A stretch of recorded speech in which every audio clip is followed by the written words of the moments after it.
They don't want us to give them attention.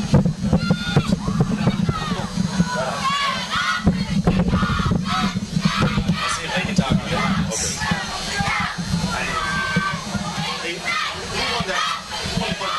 I wasn't paying attention. I'm sorry. We're trying to get things worked out here. Yeah.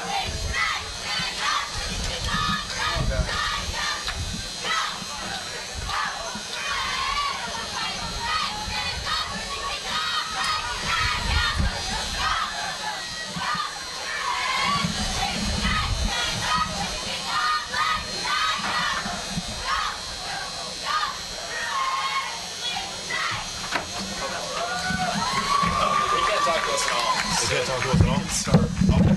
All right. So we'll start. Ready to start?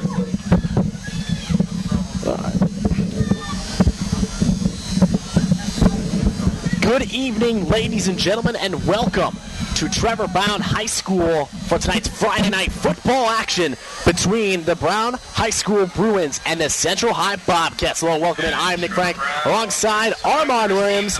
This game brought to you by AIA365.com. Tonight, dedicating the field to Coach Mitten for 40 years of excellence. And Armand, right before we get this kickoff started, what are you expecting from tonight? I'm expecting a competitive game. Both of these teams are 0-6, combined 0-6, so both of them are 0-3 going into this game. Central High, they took a thrashing last week to Pinnacle versus Trevor Browne. They lost a close game. They lost a relatively close game, but this is an evenly matched game between both teams. It's going to be very interesting to see what something's got to give. So one of these teams has got to win tonight. The Browne High School in their orange and brown jerseys, and Central in the white and blue. The opening kickoff is received by number 21, Daniel Chemarin, brought down at the 32-yard line, and that is where Jack Peru will set up shop for the first possession for the Bruins. Jack Peru, the senior quarterback, stands on at a 5'7", 155 pounds.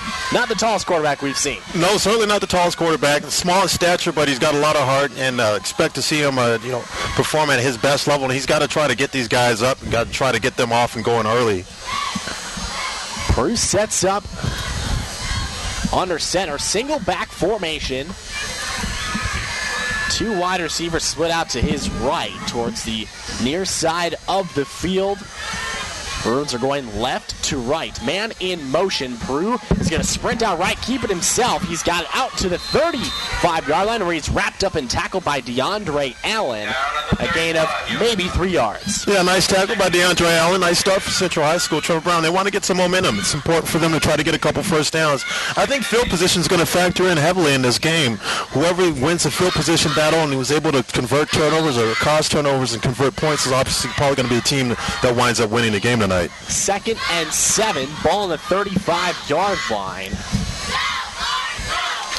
Peru under center, 3 running backs behind him, 1 wide receiver split far out to the left.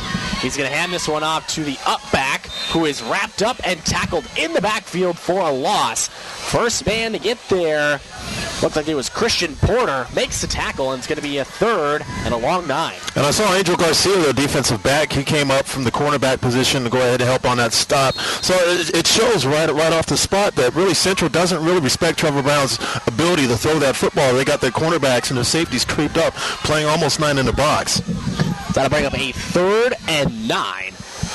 Peru under center, the 3 running backs in the backfield, drops back, and he's going to try to hand it off. He is wrapped up and pushed backwards. First man to get there, number 40, Roman Medina. First man in the backfield. And the Bruins go 3 and out in their first possession. Yeah, and you saw Roman Medina just go ahead and shoot that gap, and he went ahead, brought the wood, got a loss out of it, and lost for a couple yards here. So this first possession for Trevor Browne, kind of an ominous one. They're going to have to punt the football and give Central an opportunity to get some good field position on their first possession. Alejandro Alabos back to punt, standing at his own 17-yard line. Back to receive for Central around his own 27. And a high punt. Returned by Schneider. Schneider comes up on that right side. He's got a hole still on his feet, past the 40, cuts back, makes a move to the 30, all the way down to the 21-yard line, where he is finally wrapped up and tackled by Devontae Mackey, but a great return for John Schneider, and that sets up Central with phenomenal field position. Their first possession, the 21-yard line of Browne. Yeah, I guess you could say John Schneider's an all-purpose guy. He plays a little bit of quarterback, but he's also in on returns. You probably see him a lot doing a lot of trickery this particular game here against Trevor Browne. Nice return. He sets him up in beautiful field position, just beyond the 30, just inside the, just a little bit outside the 20-yard line. Great scoring opportunity for Central here. First possession for Central High. Man in motion, and we're going to get a penalty. Flag on the play. Early flag. It's going to be a false start on the offense, and that's going to back Central up 5 yards. Flag is against Central, Central. as well as Browne, both coming to this game 0-3. And if you're either coach, if you're John Clanton from Central, or if you're Richard Held from Browne, as you mentioned before the game I'm on, one of these teams is going to get that W. It's just, who's it going to be tonight? Yeah, and I think, like I mentioned earlier, it's going to be field position, I think, and turnovers is going to pretty much determine who wins this game tonight. So shotgun formation, DeAndre Allen in the gun, and he's going to hand it off. Man in motion was Thomas Dobree. And he is taken down for a loss of maybe a yard. And that's going to bring up 2nd and long. Yeah, kind of a bad start here for Central. They started out great field position, obviously, with that punt return. Great return by John Schneider. But a penalty and a loss of yardage here on that end around didn't really work for Central. So both offenses have been pretty much neutralized by each other by the opponent's defense so far. We're going to see who's able to finally pick up some positive yards. Allen in the gun. Man in motion was Dobree. Another man in motion is Schneider. Schneider's going to get the handoff. He fumbles it and just has to cover it up. Another loss of about 5 yards on the play. And that's going to bring up a 3rd and very long, about 19 for the Bobcats. Yeah, that was Jack Peru that was in on that stop there, and he was fortunate to go ahead and get that. It was a bobbled snap, kind of a miscue out there between the quarterback and the end around over the running back.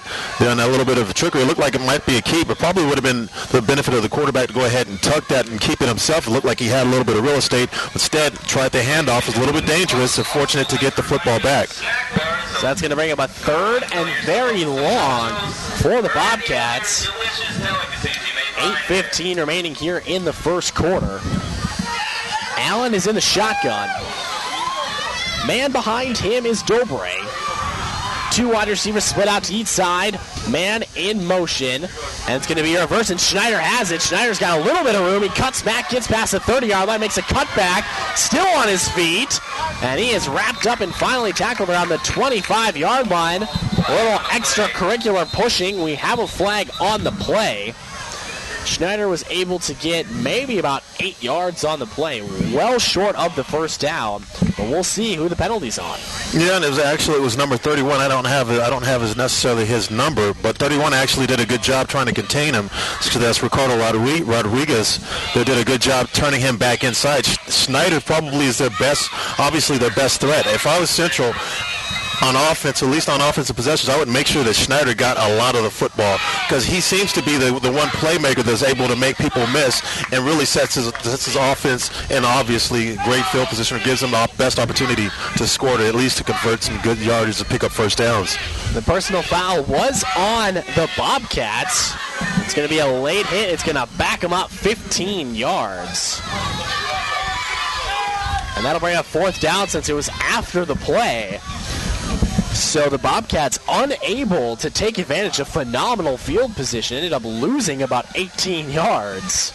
Yeah, and this is what I was talking about. I mean, field position is obviously factors into this game, the outcome of this game. They started out with phenomenal field position. It looks like, well, they're calling it 3rd 20, but it's actually 4th down. So it's going to 4th down. They're going to go ahead and go for it. in the shotgun. Allen drawing back. He's going to look down the field. He's got a receiver, but it's knocked away. And that's going to be the quarterback, Jack Peru. He's all over the place.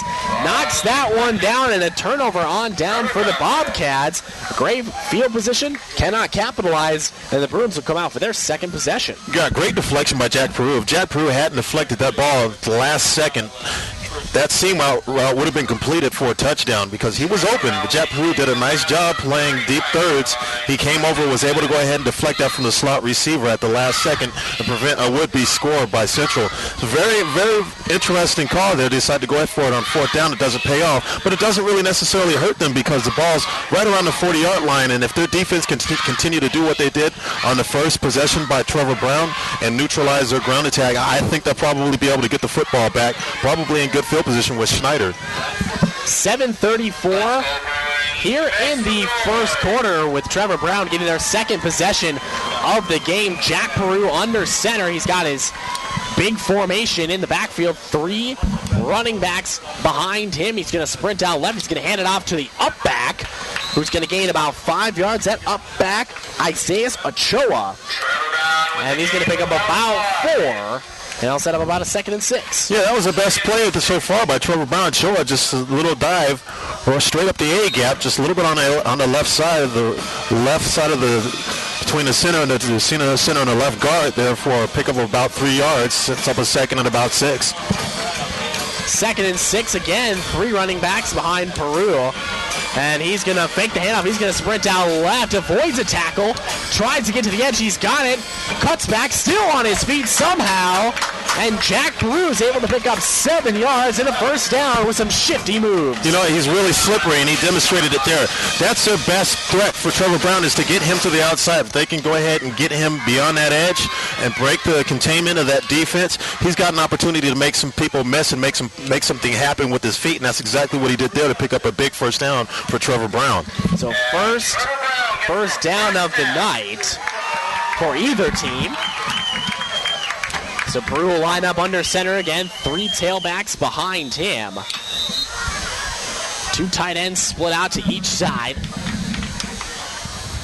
And Peru's going to drop back. He's going to throw this one. He's got a open receiver, and it's intercepted. Going the other direction is the Bobcats. Peru has to make the tackle. The interception on the play by number 40. Roman Medina with the interception, and Central will have another possession in Armand. Jack Peru had a wide receiver down the field streaking. He went to the under route and has ended up getting intercepted. Yeah, he threw it in about a coverage for about 3 or so defenders hanging around that football. Fortunately, he didn't recognize that he had a deep receiver. He ran a deep slant. It was actually Sergio Leon that ran that deep slant route to the inside. All the defensive backs had moved in. They converted inside to the second level. Had he been able to locate him, he would have had an easy touchdown. 6 minutes left here in the first quarter. Central, their second possession of the first half. DeAndre Allen in the shotgun. Fakes the handoff. He's going to try to sprint out right. He is going to get wrapped up. Somehow avoids a tackle. Keeps avoiding tackles. Runs out of it. Looking for somewhere to go. And eventually is wrapped up by a host of Trevor Browne players. They say there's a fumble on the play. Head official says no. First man to get there looked like it was Isaiah Ochoa. Boy, Moores might not have been the first guy to get there, but he was finally the guy to bring down DeAndre Allen. I'll tell you what, that's probably the best effort that you'll see out of a 5-yard loss there from anybody, any player there. I don't know, that was a little bit of Michael Vick, a little bit of Randall Cunningham, John Elway, all wrapped up in one, but unfortunately it didn't work out for Central. It creates a 2nd and long situation, and this is not where Central wants to be at. Allen in the shotgun, 4 wide receivers, 2 split out to each side, running back in the backfield. He stops and he throws it off the hands of his wide receiver who's looking for Angel Garcia. It's off his hands, and that's going to bring up a 3rd and about 15 for the Bobcats. Again, not the position they want to be in. Yeah, his receiver ran a little stop route. His intended receiver, he was wide open and bounced off of his hands. It was maybe a little bit high, but still, whenever that ball hits your hands, you got to catch that. So, a little bit of quarterback, because he threw a little bit high, but it was catchable pass. So, unfortunately, they weren't able to convert that. It's going to set up a 3rd and long for Central High School. It's going to be interesting to see what they decide to do here, run or pass it, to try to convert the first down. They almost converted that last potential play that got knocked down for an incomplete pass on their last possession. 3rd and 15. Allen in the shotgun. 3 wide receivers to his left, and we're going to get a flag on the play. That's going to be a false start on the offense. They're going to back Central up 5 more yards, which will set it up at about a 3rd and 19. And this is the second time Central's had great field position, and both times they've kind of shot themselves in the foot. Yeah, if I'm not mistaken, they've already had about 3 penalties, all on offense so far, that have neutralized or at least stopped opportunities for them to put points on the board, and they can't have this. I mean, especially after that 1st and 5, that -5 on that first down play there, then you get a penalty, you get a missed opportunity on a would-be reception on an easy stop route. Now you have this false start penalty. I believe this is their second false start penalty in 2 possessions, sets up a 3rd and long for them. So it's going to be a 3rd and about 20. In the shotguns, Allen, he's swapping everything up. 3 wide receivers split out to his right, 1 to his left, and we're going to get another flag on the play. And it's going to be a delay of game on the offense. Central just continues to back themselves up. Another 5 yards back. And Armand, we're looking at this team with Allen in at quarterback. Throughout most of the year, Michael Gibson has been the quarterback of this team. And maybe the different quarterback, and maybe Allen doesn't know the signals as well as their last quarterback. Yeah, the offense is obviously a little bit shaky, and it's probably have to account some of that to the quarterback, to the transition of the quarterback. So it's always difficult when you're trying to substitute quarterbacks. And there's a snap, a fumble. Allen has it. Now it's a broken play. He's going to take off and run with it. He's out past the 40, back to the original line of scrimmage. Still has to be, and he gets whacked. He is whacked by the safety, and that looks like, again, Armand, Jack Peru. It makes a hard hit, probably saved a first down run from Allen, who picks up about 16 yards on the play and sets it up for about a 4th and short. Yeah, but you got to give, you have to give a lot of credit to the quarterback for making the best of a bad situation. It was a bobbled snap.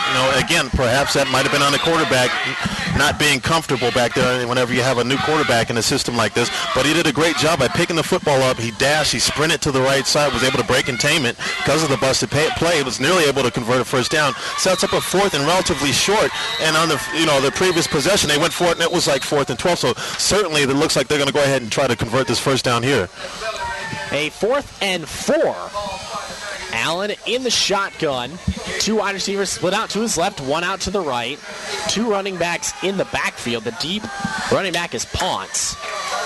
Allen in the shotgun, got the defense to jump off sides, and that is exactly what Central is looking for. Gets that off sides, and the 5 yards should bring up a first down. It is going to give them a first down, and they were looking to get maybe a little bit of good fortune their way from the penalties that they had already hurt themselves with. They've already assessed themselves with about 3-4 penalties. So, Trevor Browne went ahead and did them a favor and gave them a first down with the silly offsides penalty. It's going to give them another set of downs here to see if they can go ahead and try to finally punch something across the board, put some points on the board. 1st and 10, ball on the 22-yard line. 4 minutes remaining here in the first quarter. Allen in the shotgun, 2 wide receivers out left, 1 out right, 2 running backs in the backfield. Schneider in motion. Allen fakes it to Schneider. He's going to hand it off to the backfield. Ponce, who fumbles it, and it's picked up by Trevor Browne. And again, it's Jack Peru. This kid is everywhere. Picks up the fumble. They do rule that his knee was down on the play. But again, Central has another good possession, turns it over, and Trevor Browne will take over for the 3rd time. Yeah, and you know what? Whenever you have a new quarterback and you're inserting a quarterback in a system that's not accustomed to receiving a snap from something as simple as receiving a snap from the center to doing a basic handoff, whether it be a draw, and that was just a basic draw there. So they're going to have to try to alleviate and fix those problems and try to fix those quickly, because it's just preventing them opportunities to put themselves in better scoring position and try to put some points on the board. So it's again going to be 1st and 10 for Trevor Browne. 3:46 here in the first quarter. Will be their 3rd possession. They have it on their own 23-yard line. Man in motion. Jack Peru's going to hand it off right up the middle. Not a lot of room. Maybe a gain of a yard.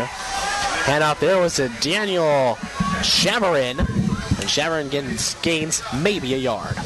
Yeah, good job by Central's defense. You know, for the exception of the one possession there where Trevor Browne did a nice job breaking their containment of the defense and picking up a first down. They've done a nice job stopping Trevor Browne's offense. It's going to be interesting to see if Trevor Browne can continue to try to get outside the edge, because I think that's where they're most effective. High formation, Peru. Maybe the option decides to keep it and ends up falling forward, gaining about 4 yards. And Armand, looks like a little miscommunication between him and his running back. Ben Cota, looks like Ben wanted it. Jack didn't want to give it to him. They had a little miscommunication and a stumble, and Peru picks up 5 yards. That absolutely was a miscommunication, because had it not been a miscommunication, it looked like the running back wanted the football, the ball carrier wanted, the would-be ball carrier wanted the football, and Peru said, no, I'm taking it.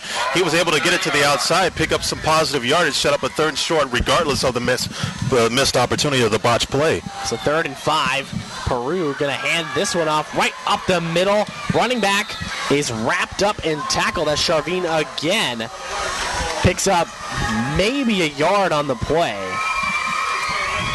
Tackle on the play. Looked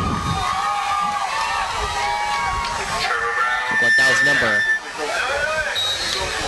But it's going to set up a 4th and short, and it looks like Trevor Brown's going to go ahead and go for it, even though they're just outside their 30-yard line, right around the 32.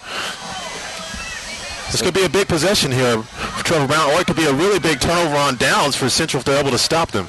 So 4th and 3, Jack Peru will hand it off up the middle. They've got the first down and a little bit more.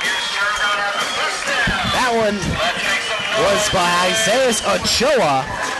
His second run of the game. That one goes for about 6 yards and a first down for the Bruins. And you got to give a lot of credit to Coach Richard Helton. That takes a lot of stones to go ahead and call that when your offense has been sputtering pretty much for the most part early in this game. Central's done a good job stopping them. They did a great job going right off the right tackle, picking up that first down. Under center. Again, he's going to hand it off to Ochoa. This time, not a lot of room. Gains maybe a yard on the play, and that's going to bring up a 2nd and 9.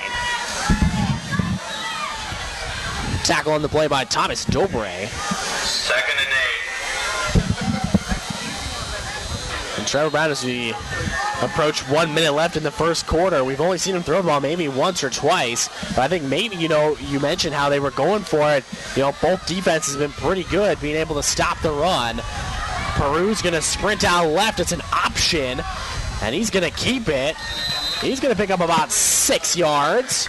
That's going to set up a 3rd and short for the Bruins. And this is the best field position that Trevor Brown's had so far tonight. They haven't crossed the 50-yard line with about just under a minute to go here in this first quarter. They're just trying to get across this 50-yard line, put themselves in positive field position.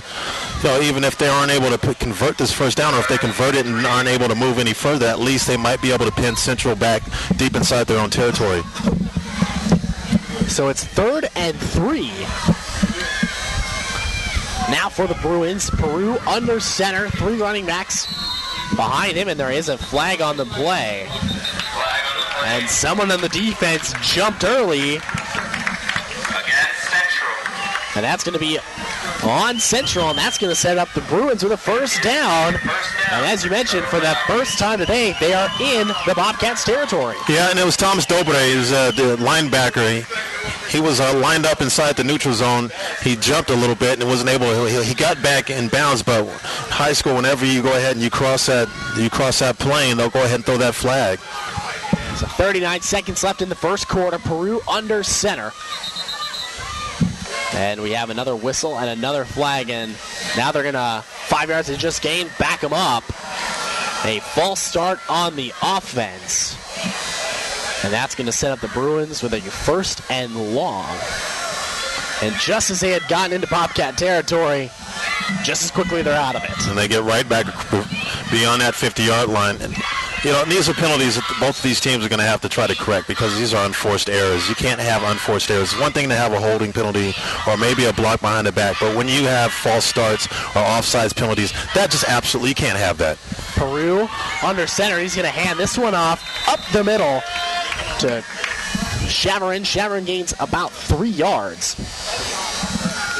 And that's going to set up a 2nd and 12. And as we've noticed, Armand, Bobcat defenders are creeping way up. They really have no one deeper than maybe 7 yards as the linebackers are creeping up in the middle. They know that the Bruins are going to run the football. They're going to run the football, and the Bruins' best success is trying to get Jack Peru off to the edge, and particularly to the left side, because that's where he seems most comfortable running the football. But they absolutely have no respect for their aerials, so they're daring them to throw the football beyond 10 yards. So 4.5 seconds left here in the first quarter.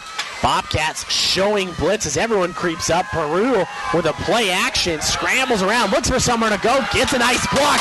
He's past the 40-yard line to the 30, makes a cut, still on his feet. The 20, dekes out a defender, and he's down to about the 13-yard line.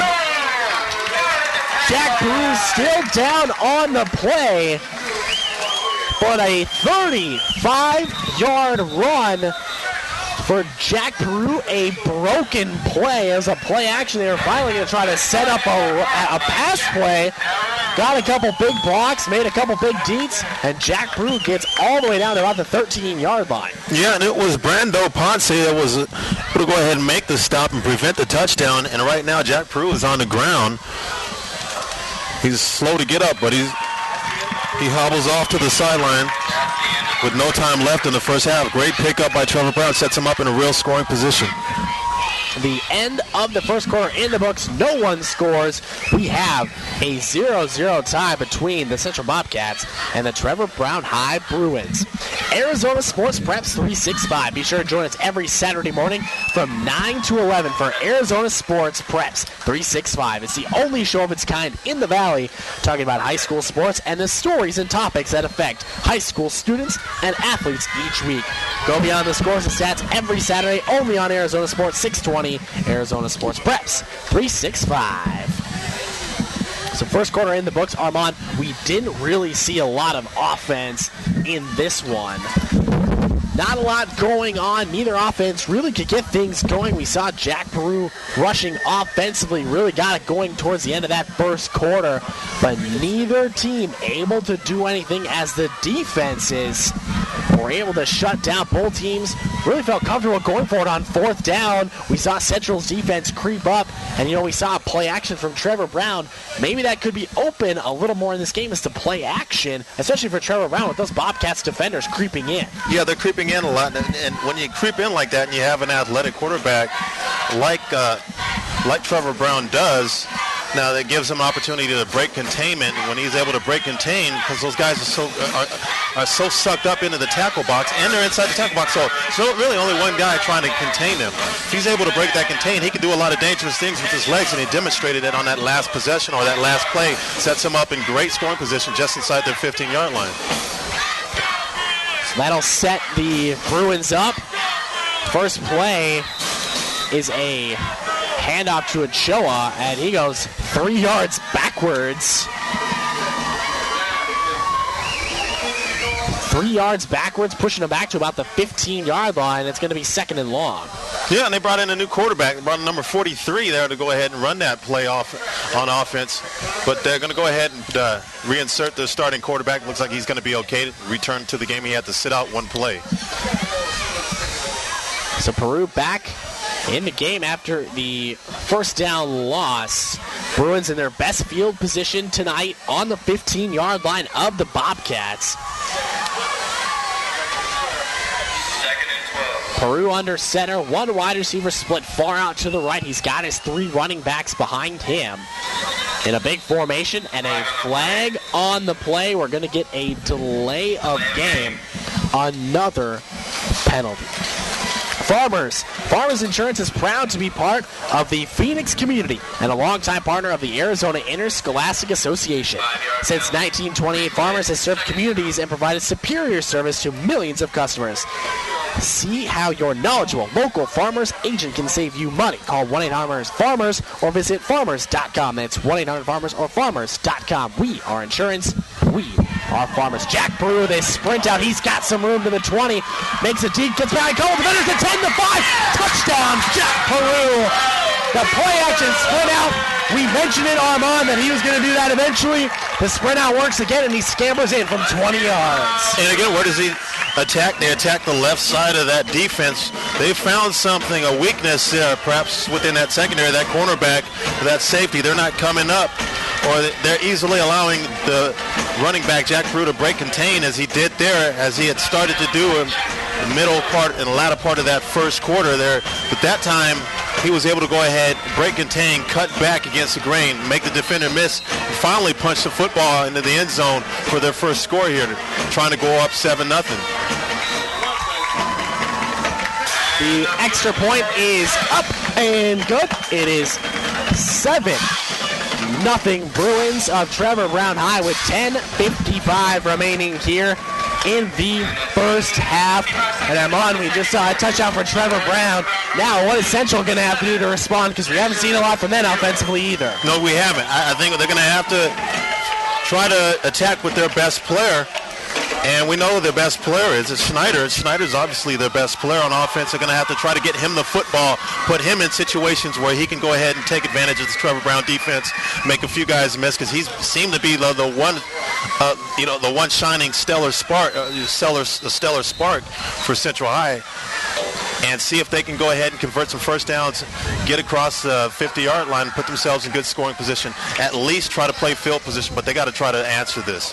Arizona Cardinals, where will you be spending your Sundays? If you're an Arizona Cardinals fan, then it will be at the University of Phoenix Stadium. Get your Cardinals season tickets right now by calling 602-379-0102 or log on to azcardinals.com. Arizona Cardinals football, play as many, stand as one. Set to kick off for the Bruins. Alejandro Avalos back to receive is Ponce and Schneider, and that's going to be a little pooch kick. And no one's going to pick it up until Ponce finally picks up around the 30. He's got a lot of room to the 40, cuts back, and he's out to about the 44-yard line. And for a pooch kick that originally caught Central off guard, they were able to get very good field position out of it. They did get really good field position out of it. Ponce demanded that he get the football. Looked initially that they were going to go ahead, that his up back, that Jesus Hurtado was going to go ahead and take it. He told him, go ahead, step aside, go ahead and block for me. I got the football. He picked it up, was able to go ahead and make a couple guys miss and set up the Central Bobcats in great field position here for this possession here early in the second quarter. Allen in the shotgun. 4 wide receivers split out to the left. 1 to his right. He's all by himself. Man in motion, and he's going to hand it off to his running back who tries to get around the corner. He's got some room. Picks up about 8 yards. Now's number 35, who we don't actually have a number for. So the mysterious number 35 running back for Central picks up about 6 yards. Yeah, we'll go ahead and we'll call him the ghost back, because there was a ghost formation there and that little end around there. Nice little end around. He was able to go ahead and break to the inside as Trevor Browne did a nice job containing him, but was able to pick up 6-7 yards, sets up a second and relatively short here. Central just crosses the 50-yard line. So again, 4 wide receivers outright, 1 out left. Running back in motion again. This time Allen's going to drop back. He's going to dump it out to his wide receiver. He throws it out in front of him. And it's incomplete. And then I'll bring up a 3rd and about 3 for the Bobcats.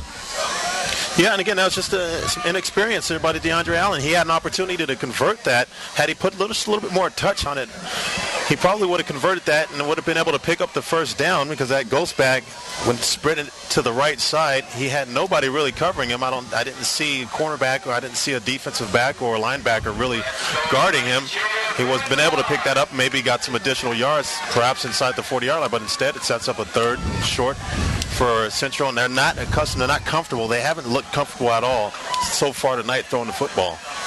Man in motion, Allen in the shotgun, goes behind him. Allen's going to fake the handoff, keep it himself. He's got the first down, and a little bit more. Gets out to about the 40-yard line.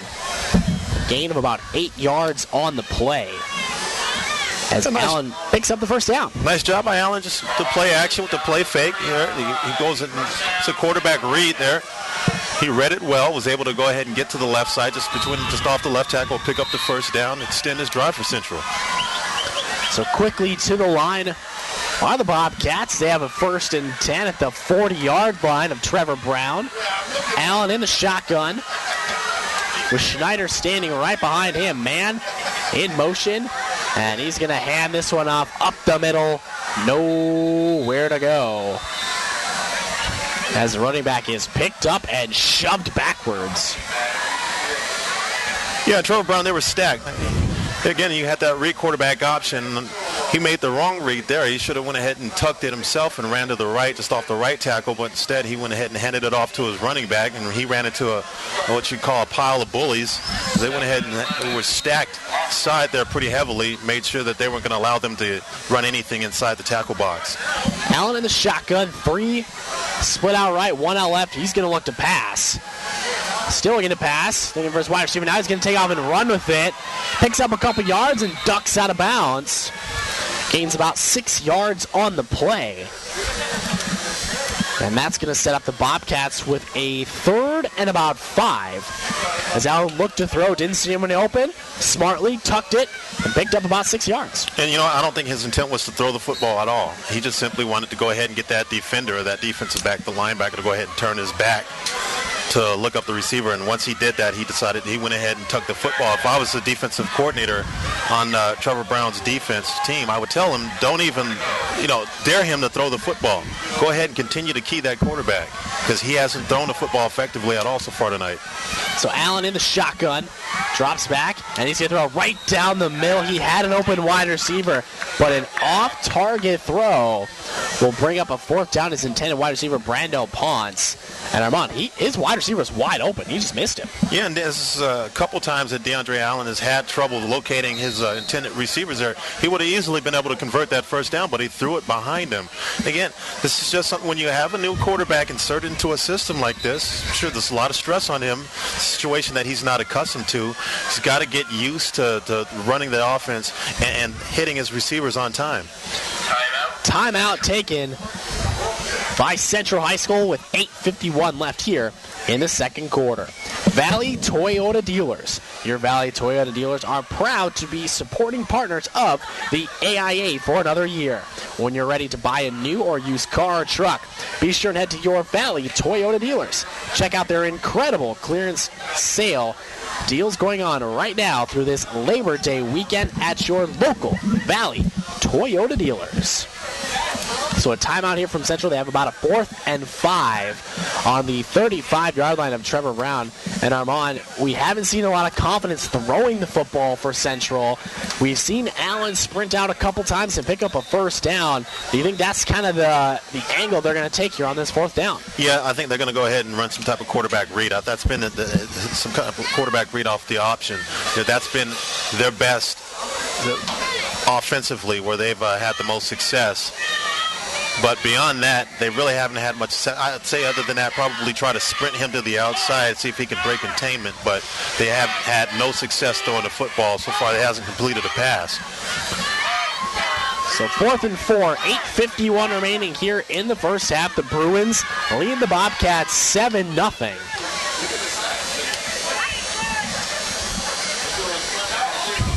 Allen is in the shotgun. His offense swapping sides. He's got 2 wide receivers to his right, 1 to his left, 2 running backs in the backfield, with Townsville being the up back. Allen in the gun, man in motion is Schneider, and a flag on the play. We're going to get a false start, and that's going to go on Eric Townsville. He moved a little bit forward before the start of the play, and now that's going to back Central out 5 more yards to make this 4th down just that much more difficult. Yeah, in a situation like this where you have a quarterback that can't really throw the football and is inexperienced, and you just have a penalty to assess you to draw your offense back an additional 5 yards, now make it about 4th and 10. I'll go ahead and punt the football, and in fact, it looks like that's what they're going to do. Is they have DeAndre Allen about 8 to 10 yards behind the line of scrimmage. He's going to go ahead and punt that football. So Allen in the gun, and he is going to punt it. Pops it up, and it bounces away from a couple Trevor Browne guys. We saw Jack Brew out there waving the rest of his teammates away from it. It's downed right about the 16-yard line. So not a bad punt. instead of going for it, instead of giving the ball, maybe about that 35, they gain about 20 yards on the punt. And that'll set up the Bruins 1st and 10 after coming off a good touchdown drive on their last one, looking to repeat. Yeah, good call there by Coach Helton to make that decision. Situation, you don't want to put any more stress, unnecessary pressure on your quarterback, on a new quarterback that's just inserted here in this game. Situation like that, just go ahead and punt it. See if you can get good field position or set them back in bad field position, and they did exactly that. As they get inside their 20-yard line, maybe they can get a turnover, or at the very least try to prevent them from getting a first down and try to set themselves back in good field position. So Peru will set up 1st and 10 at his own 16-yard line. 2 running backs in the backfield, 2 wide receivers split out. It's going to be a toss to the left. His running back has a little bit of room out past the 20-yard line where he's pushed back. That's going to be Daniel Chavarin. Chavarin picks up about 5 yards on the play. Let's say 4, and it'll be a 2nd and 6. Yeah, nice little toss sweep there. They were able to get outside, get to the outside. They're having success attacking those edges. This time they attack again. They attack the left side, that field. They're continuing to attack the left side. It seems like they're having a lot of success there, and they're taking advantage of the situation. So they have DeAndre Allen actually playing cornerback on that left side. So Peru under center, his 3 running backs behind him. 1 wide receiver split out to the left, and they're going to hand this one off to the up back. That's Ochoa. Makes a stiff arm move. Spins around. It's going to pick up about 8 yards and a first down. Yeah, nice little play there. Little handoff to the fullback. And Ochoa is able to go ahead and turn his legs, pick up positive yardage, get the first down, keep the sticks moving, and get themselves out of bad field position. So now the Bruins out to the 31-yard line for Zach Bruce. He sets up his offense. 1 wide receiver split far out to the right. His 3 running backs in the backfield. And Peru's going to sprint off. It's a crossbuck to Ochoa. He's got a lot of room. He's out past the 40. Stiff arms a defender. Ends up getting out to about the 45-yard line. Tackle on the play made by Manny Aragones. There is a flag on the play, but Ochoa picked up about 13 yards. Yeah, nice pickup there. He was able to go ahead and break to the left side again. Looks like there was a face mask, and it's going to be an additional 15 yards on top of that to set them up in really good field position. It's going to put them across the 50-yard line, somewhere right around the 40 or just inside the 40-yard line. So the first time we've seen that crossbuck action as Peru sprinted out right, handed it off backwards left. Ochoa picks up 13 yards on the play with the additional 15 for the face mask. And that gives you almost 30 yards on that possession, about 27 right there. Great position. Seems like Central continues to hurt themselves with penalties. Typically it's been offense so far tonight, but now they're starting to hurt them as far as defensively, but it's going to be called, it's going to be ruled a 5-yard face mask. I didn't know they had that in high school. I thought a face mask was a 15-yard penalty. Yeah, I thought no matter what, it was 15. I thought in college they got rid of the 5-yard penalty. It's like that in college, and I believe it's the same way in the NFL. Yeah. I thought it would apply to high school, but apparently not. Nonetheless, it's going to be 1st and 10 for the Bruins at their own 47-yard line, but moving the ball. Jack Brew waiting for the officials to set up his offense. His 3 running backs behind him. And he's going to hand this one off and nowhere to go for Chavarin as he is picked up and dropped. First man to get there was Eric Townsell. And that's going to be a loss of about 3 yards. Yeah, it was a nice pick, nice tackle there. But you also had Brando Ponce shoot the gap there, coming from looks like he came from a defensive back position and shot the gap and was able to get there as well. Secure that tackle for a loss. Sets up a second and really long situation here for Trevor Browne. But Trevor Browne, what they've been able to do a little bit more successfully than Central is get to the outside. So expect to see something off the edge. Trevor Browne, let's see if that's in fact what they do and what Central does to try to neutralize that and contain it. Brew under center, play action. He's going to drop back. He will look to throw. Cuts back right. Tries to get away from the defenders, but he can't. First man there, Eric Townsell picks up a sack, a loss of about 11 yards on the play. Great defensive pursuit by the Bobcats, and Jack Peru, by the time he looked down the field, he had 3 defenders in his face. Yeah, great job by Central's defense finally trying to contain that. They did a pretty good job. I think Jack Peru should have continued sprinting to that left side. Probably should have just took that football and ran with it, but he decided to try to cut back, and when he tried to cut back, Eric Townsville was right there to go ahead and drop him for a big loss. It creates a 3rd and very long for them with about just under 5 minutes to go in this first half for Central. This is going to be a big potential stop for Central, see if they can get the football back, perhaps in good field position depending on the return. 3rd and 22, Jack Peru just takes it up the middle for himself. Gains about 4 yards on the play, and that's going to set up a 4th down. 4th down and about 18.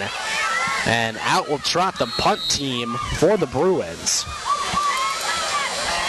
And who's back there to receive it? Of course, John Schneider, who's been, with the exception of DeAndre Allen on a couple of quarterback option plays, he's been the most effective player on offense for this team. And whenever he's got the football in his hands with some real estate, he's dangerous. So let's see what happens on this punt return. So Alejandro Avalos back to punt, standing at his own 26-yard line, and a flag on the play, and I believe that's going to be a delay of game.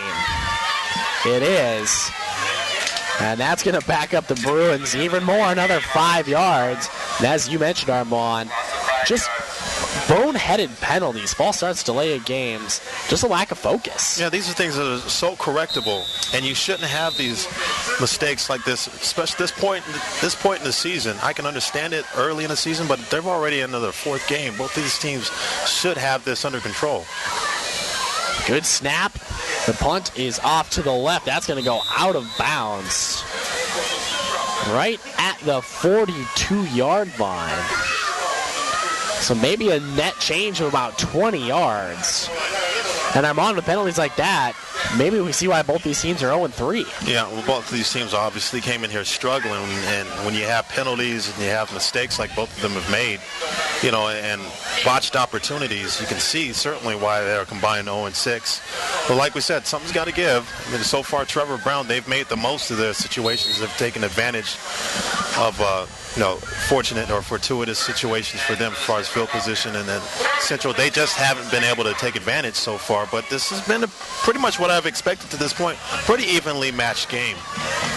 4:35 remaining here in the first half. Central will start their possession at their own 43-yard line. Allen in the gun. It's going to hand it off to his running back, who is stuffed at the line. Looks like the first guy to get there was Wesley Woods and a host of other of his friends.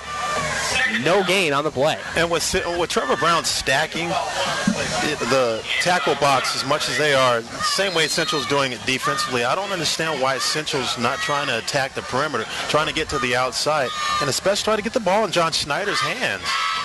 I know he's flanked out wide a lot of the times, but he's their most effective offensive player. Allen in the shotgun. He's looking to throw. Scrambles out. Doesn't really have anywhere to go.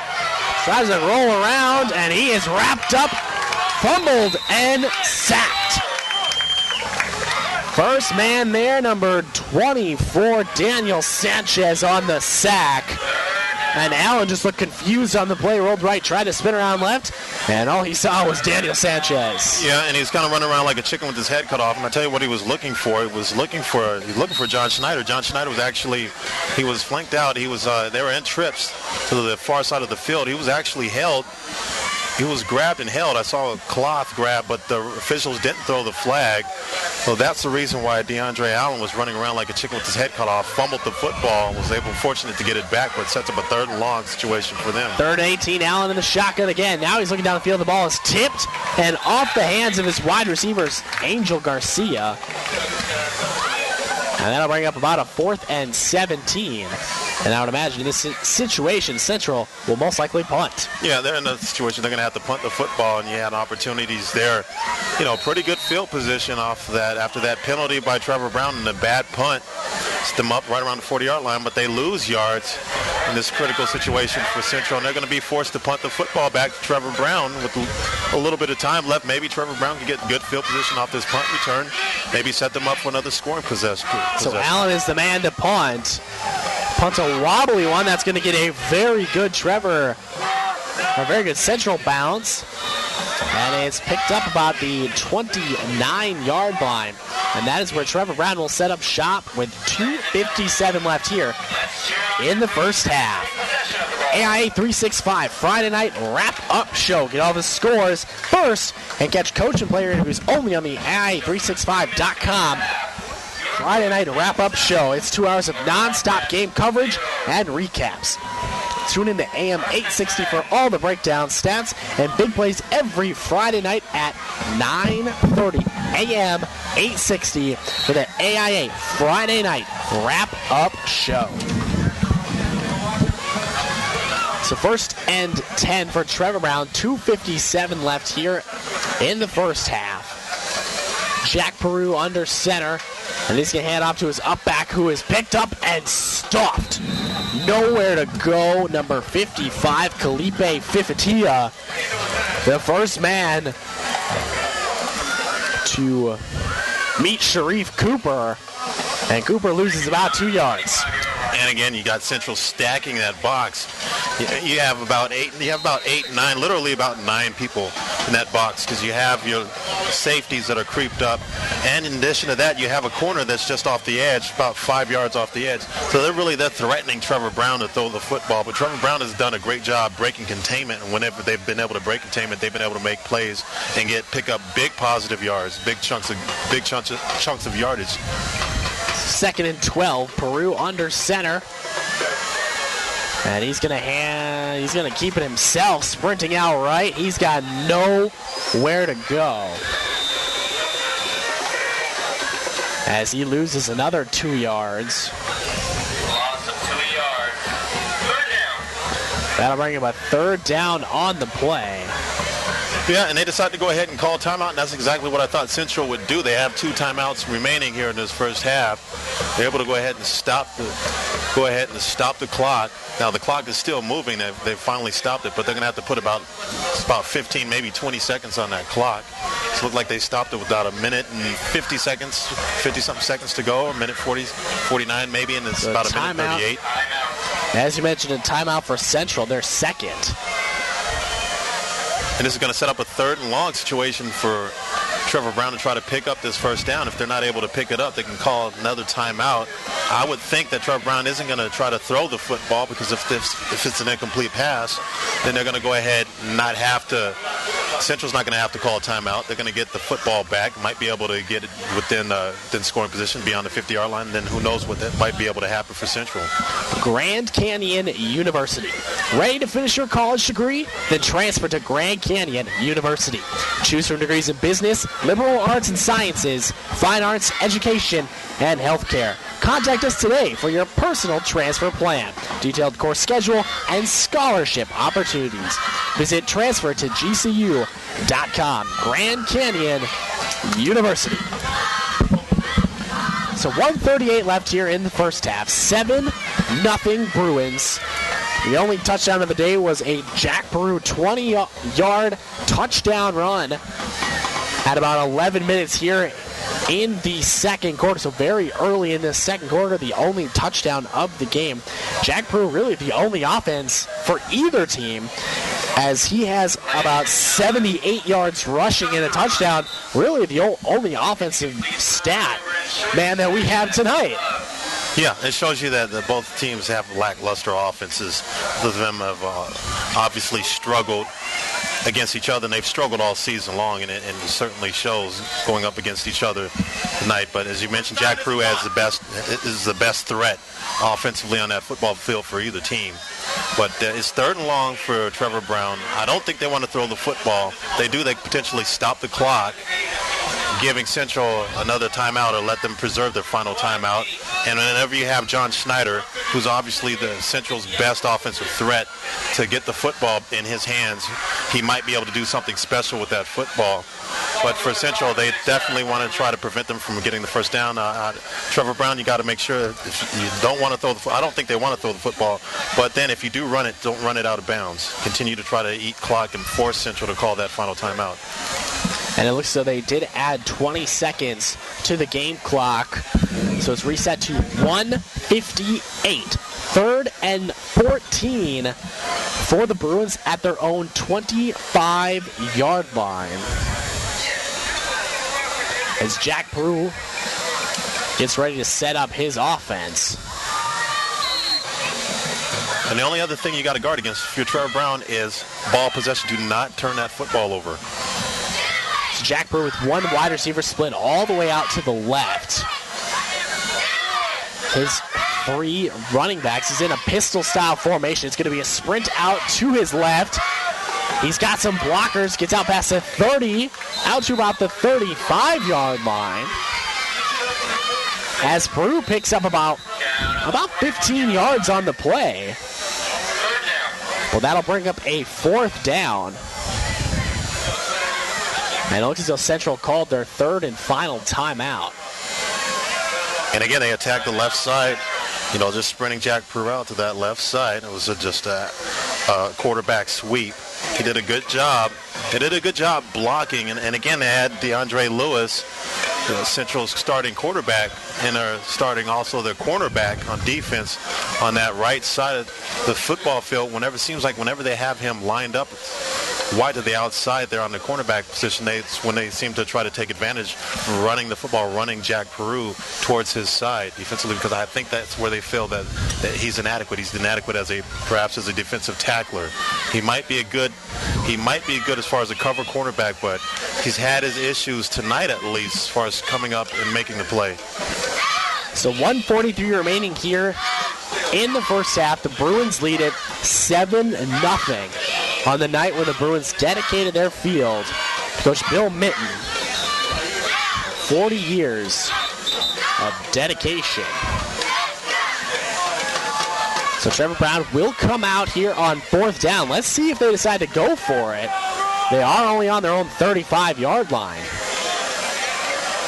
But their defense has been pretty solid so far. They might feel confident enough to go for it. They might feel confident enough to go for it. Central's done a pretty nice job for the exception of the containment to the left side. Whenever Trevor Browne wants to run that football to the left side, seems like they've been able to have their way. And again, they have DeAndre Lewis at the cornerback position on the boundary.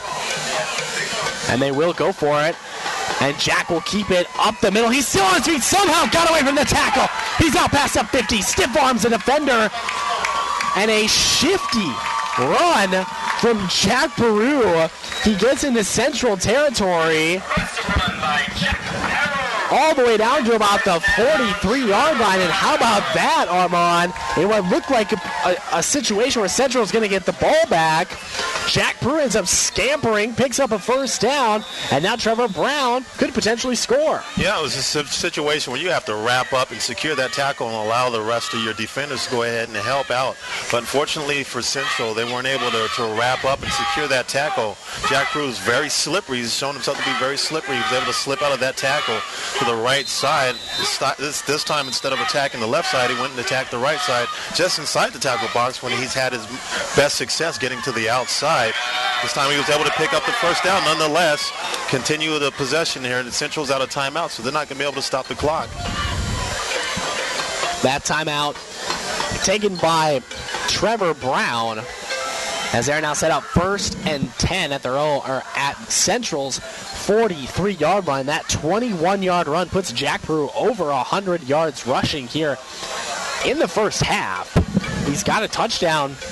And Armand, if you're the Central defense, you might as well just put about 2 spies on him, because he's really the only guy doing anything. Yeah, I would definitely put 1 spy on him. I'd put maybe the most athletic player. Maybe I'd put somebody like Brando Ponce on him and let him spy him, because he's not going to really throw the football. Trevor Browne, they haven't had any success really throwing the football all night long. I would probably take a safety and spy him and make sure, probably their fastest, most athletic player, to spy him whenever he breaks to the left or breaks to the right, tries to break containment. Wherever he goes, I would go ahead and put him on him and say, look, You mirror him. Basically, you just play basketball, just man him up, and don't let him get to the outside, and don't let him break tackles. And if he breaks a tackle, make sure that you're there to secure the tackle. I don't think we have seen one completion tonight from either team. It's been all running yards. We've seen a couple pass attempts, but we have yet to see a completion. High school football run game at its, I wouldn't say at its finest. Yeah, I wouldn't say that, but yeah. They've definitely, both these teams have struggled, but he's got 100 yards, and that's a deceptive 100 yards.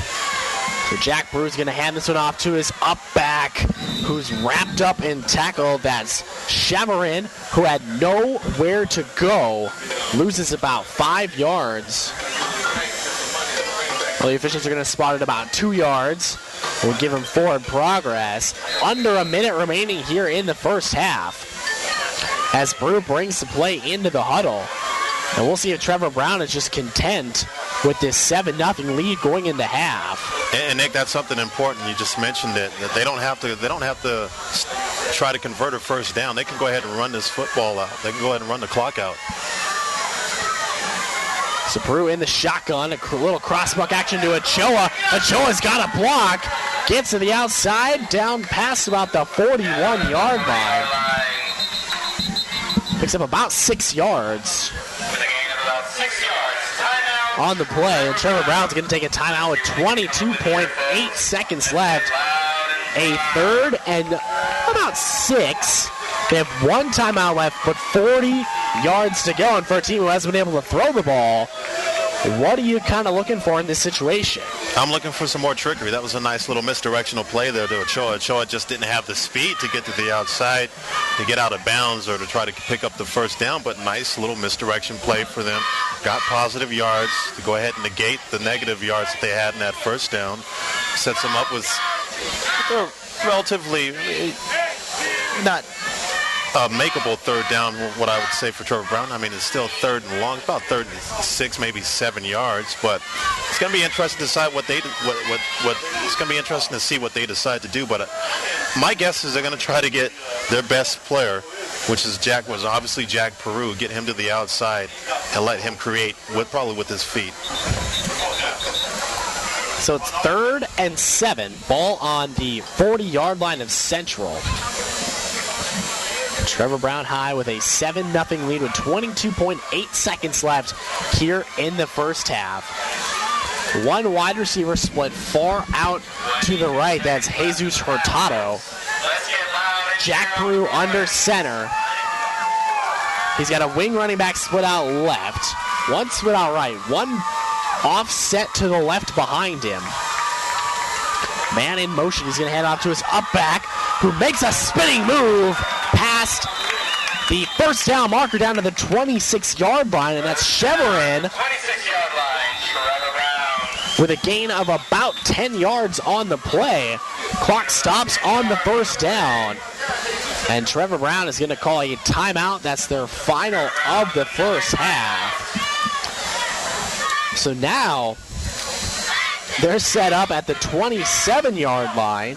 1st and 10, no timeouts, and 15.8 seconds left. We saw another running play, and with no timeouts on the line, this might be a situation where Trevor Browne might only have one play if they decide to run it, but they might have a couple plays if they decide to throw it. Yeah, I think in a situation here that they're probably going to be forced to try to throw this football to pick up some yards. They got to get deep down the field. I don't think it's going to help them running the football unless they're able to break some tackles, pick up the first down, and try to break a long one here. But the situation where Trevor Browne's going to try to throw the football, probably sprint Jack Peru to the outside, allow him to break contain, buy some time with his feet, see if he can locate a receiver down the field for it, and he can go ahead and try to hit him on a completion. He might be able to stop the clock, or they're going to be probably throwing it towards the end zone, though. It'd be my guess. And they're in a situation, they have a 7-0 lead, so at the very least, don't turn the football over, possess that football. You'll at least go in halftime up 7-0. Brew under center, Central showing blitz. Brew splitting out to that right side, looking for a block, gets outside, he digs a defender, he's down inside the 10, jukes back towards the middle of the field, and he is into the end zone for a touchdown! Jack Peru from 27 yards out is able to sprint out right. You called the play, Armand. You said they were going to sprint him out to one of the sides. Sprinted out right. Got a big block from his halfback, Daniel Chavarin, and spins his way into the end zone for his second touchdown in the game. That one from 27 yards out. Yeah, he felt some pressure from a defender. It was 21 that was coming off the edge from Central High pretty hard. He wasn't able to catch up with him. Jack Peru has got deceptive speed, was able to get to the right side, and was able to break contain pretty easily. And once he was able to break contain, he just did the rest with his feet, his heart, and his determination as he made a couple players miss, spun back towards the inside, so he got inside the 5-yard line and was able to muscle his way across that end zone to put them up 14-0 with about 3 seconds left here in the first half. And this really set Central back offensively because they just have not been able to move the football effectively offensively. 3 seconds left here in the first half, and Jack Peru scampers in from 27 out for the touchdown. Jack Peru tonight has runs of 35, 20, 15, 21, and 27. Armand, when he's been able to reach the corner, and maybe it's his lack of height or size, but it doesn't seem like these Central guys are able to bring him down. Yeah, I think it's probably. I think honestly, Nick, I think it's more of just his athleticism and his determination. Obviously, he's the best athlete that Trevor Browne they have on their football field. But I think this guy's deceptively quick. He's deceptively fast. He's deceptively strong. And you're playing a team like Central that struggled all year long defensively, and they're just allowing him to have his way as far as breaking containment. So with 3 seconds left here in the first half, the Bruins will kick off. We've seen that pooch kick a couple times. I imagine that's what Alejandro Alavos will probably do again in this situation. As Central's kick returners are moving up. And he again is going to pooch it off to that right side. Picked up about the 2-yard line by Schneider. Schneider tries to get outside. He steps out of bounds, and that is the end of the first half. Trevor Browne will go into the locker with a 14-0 lead. And Armand, we were talking about how Central could have got the ball back at the end of the first half to try to score. A couple plays later, a big 4th down run by Jack Peru.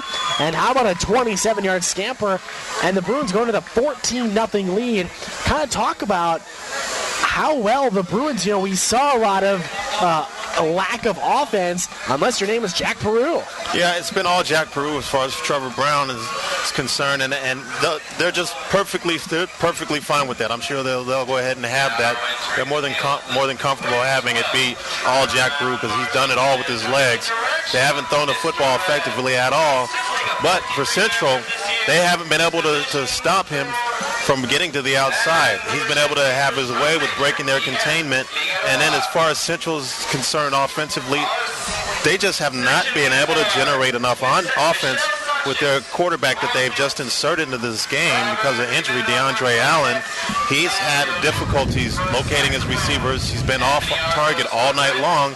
And Trevor Browne, they're stacking that offense, they're stacking that defense, bringing in 8-9 players the same way as Central is. It's just that that Trevor Browne has, they have that star quarterback, Jack Peru, who's been a star certainly tonight. Your halftime score, Trevor Browne with a 14-0 lead on the night. And Trevor Browne dedicates their field to head coach Bill Mitten. Jack Peru with 141 rush yards and a pair of touchdowns in the first half to lead the Bruins to this 14-0 lead. The teams are in the locker room. We're going to take a quick break. When we come back, second half action. Keep it tuned. You're listening to Friday Night High School Football here on AIA365.com.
The Browne marching band would like to thank the parents, staff, administration, and students of Trevor Browne High School for their continuous support. Let's give it up for the Trevor Browne marching band.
You know, right.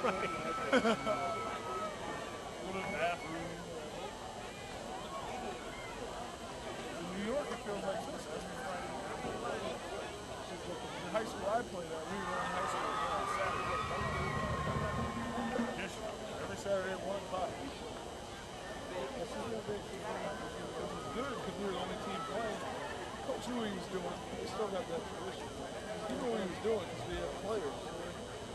So no one else is playing, you can get recruited. So we did it on Saturday at home. I would have loved it. And then we played Friday nights over there.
Second year in the system, Coach Cyril defense is better.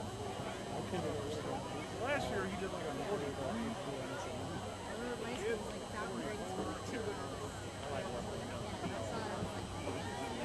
Listen.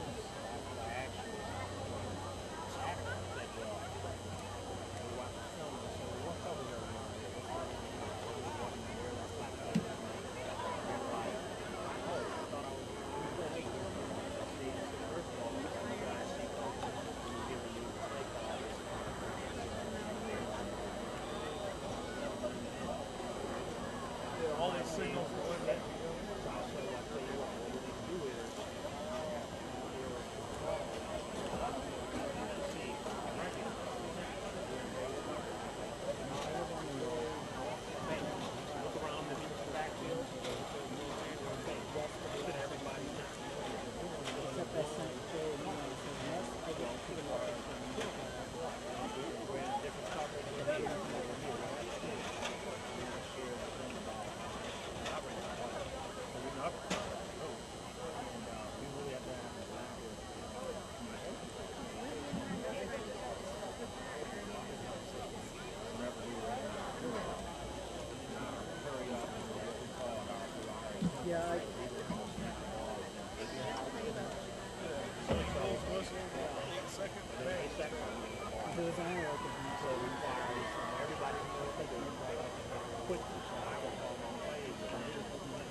that's why I want to get going on defense. Because I got my furthest one is when you see her Chavez, and so when I showed him,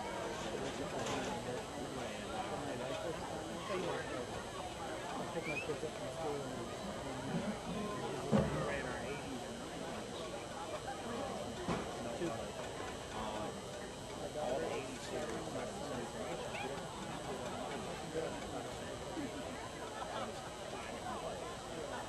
two different ways of calling each play. Different 80 is the same as 81. Two of the same as 83. So we were, you know what I'm saying, quarterback. so you just yell out like 82. Are you watching that at all? 88 and 82. Are you watching this or are you watching that later? So that was it. Just curious how much you know. I haven't found that.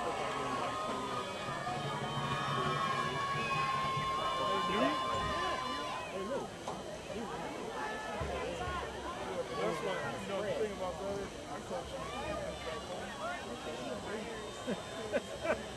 you say, let's run swing. All right, coach, I got you. Right. Gone. But then, my mind is here. So, the same thing. So, one, they know we're going to put 80 series. Our 90 series. So, our 90 series, we're going to spread.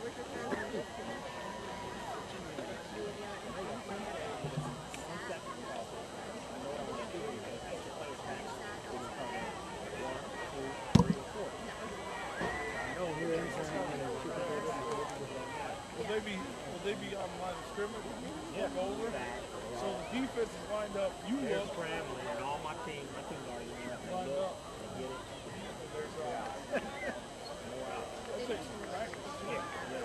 So you practice. So I need to put our know. I mean, I don't know much about football.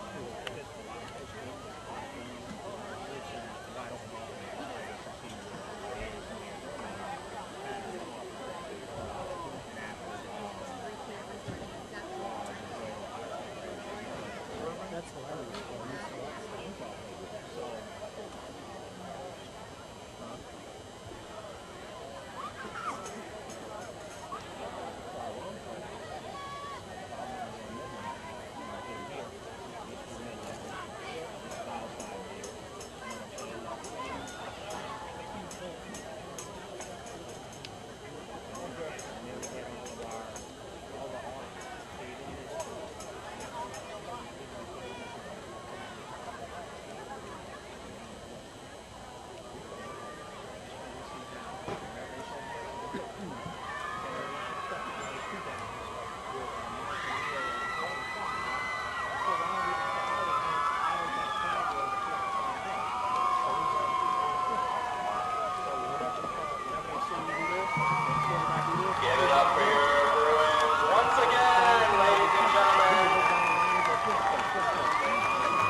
stayed out of the locker room.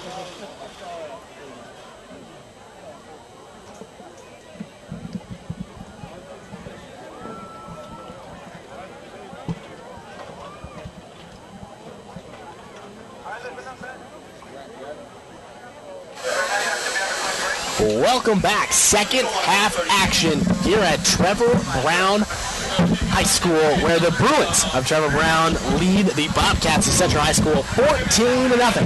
Hello and welcome back into the AIA365.com broadcast. I'm Nick Frank alongside Armand Williams. Armand, we saw first half dominated by the run. We didn't see a complete pass, and we saw Jack Peru rush for 141 yards and a pair of touchdowns. Central barely had about 30 yards of offense total. What are we going to see from this second half? I think you're going to see more Jack Peru from Trevor Browne. You're going to see a lot more Jack Peru, as much as they can possibly feed Central, because Central has not been able to stop them at all. They have no solution to that equation, or to that potential problem for Central. And for Central, what they got to do, and I keep saying, I hate to sound like I'm beating a dead horse, but they have to try to get the football to John Schneider somehow. He's their best player and the greatest potential. I mean, the greatest offensive threat. They got to get him the ball somehow. But the only problem is that he's lined out. He's lined outside at wide receiver, flanked outside, and unfortunately they have a quarterback, DeAndre Allen, that's just not accustomed to throwing the football and delivering it down the field to him.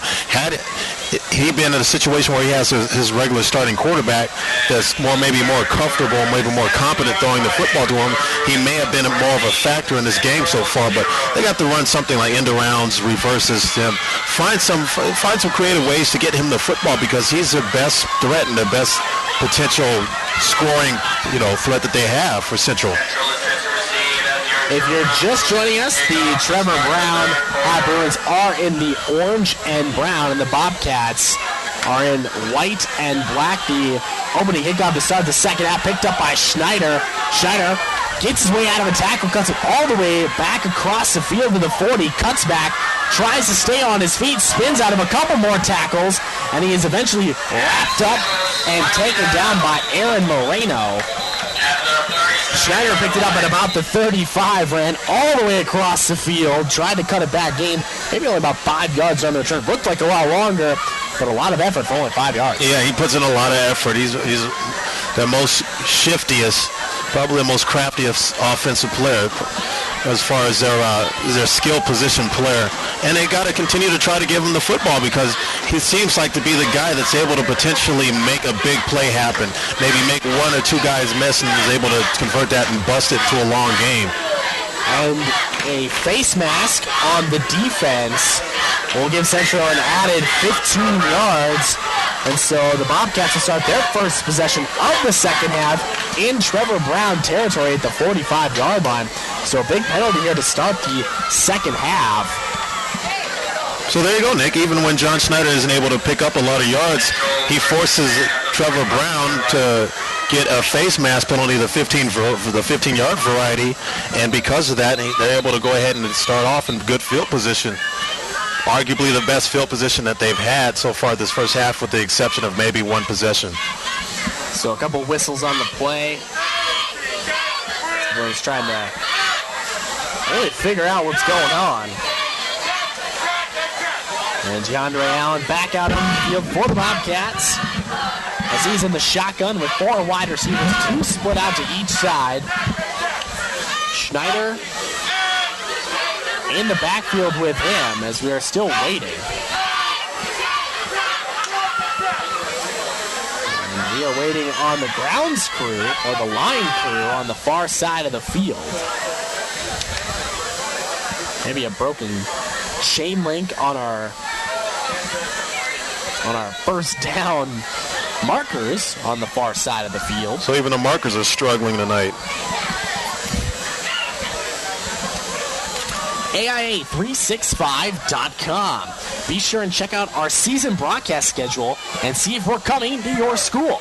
We've got a great lineup of games for this season.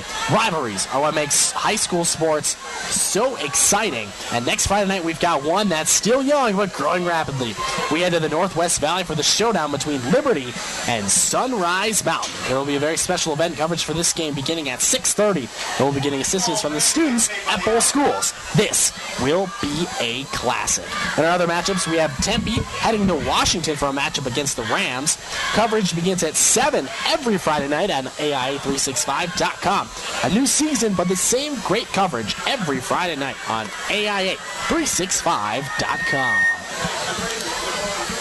Chains are set, and we are ready to go. 1st and 10 for the Central Bobcats in their first possession of the second half. Starting at the 45-yard line of the Bruins. Shotgun formation. Allen drops back. He's going to look to throw down the field. He's got his wide receiver wide open. It's a complete pass to Brandon Potts, who stays on his feet.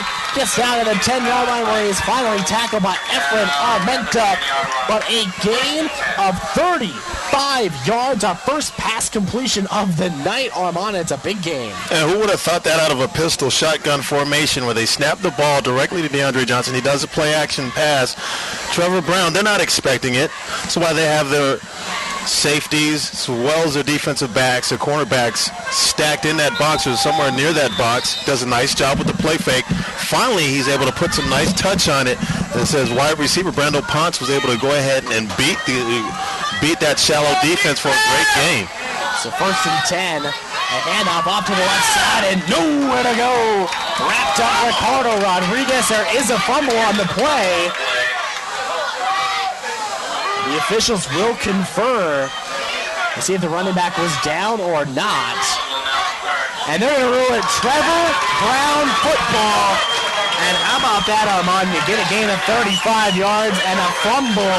And now Trevor Browne basically cuts out all the momentum and will get the football back. And how crushing is that after a nice play on that play-action pass down the field by DeAndre Allen to Brando Ponce to pick up the critical first down, set them up in scoring position, the best field position that they've had so far tonight, and a real legitimate scoring opportunity there. And on the second play, after picking up that nice first down, they try to go to the wide side of the football field, to the left side there.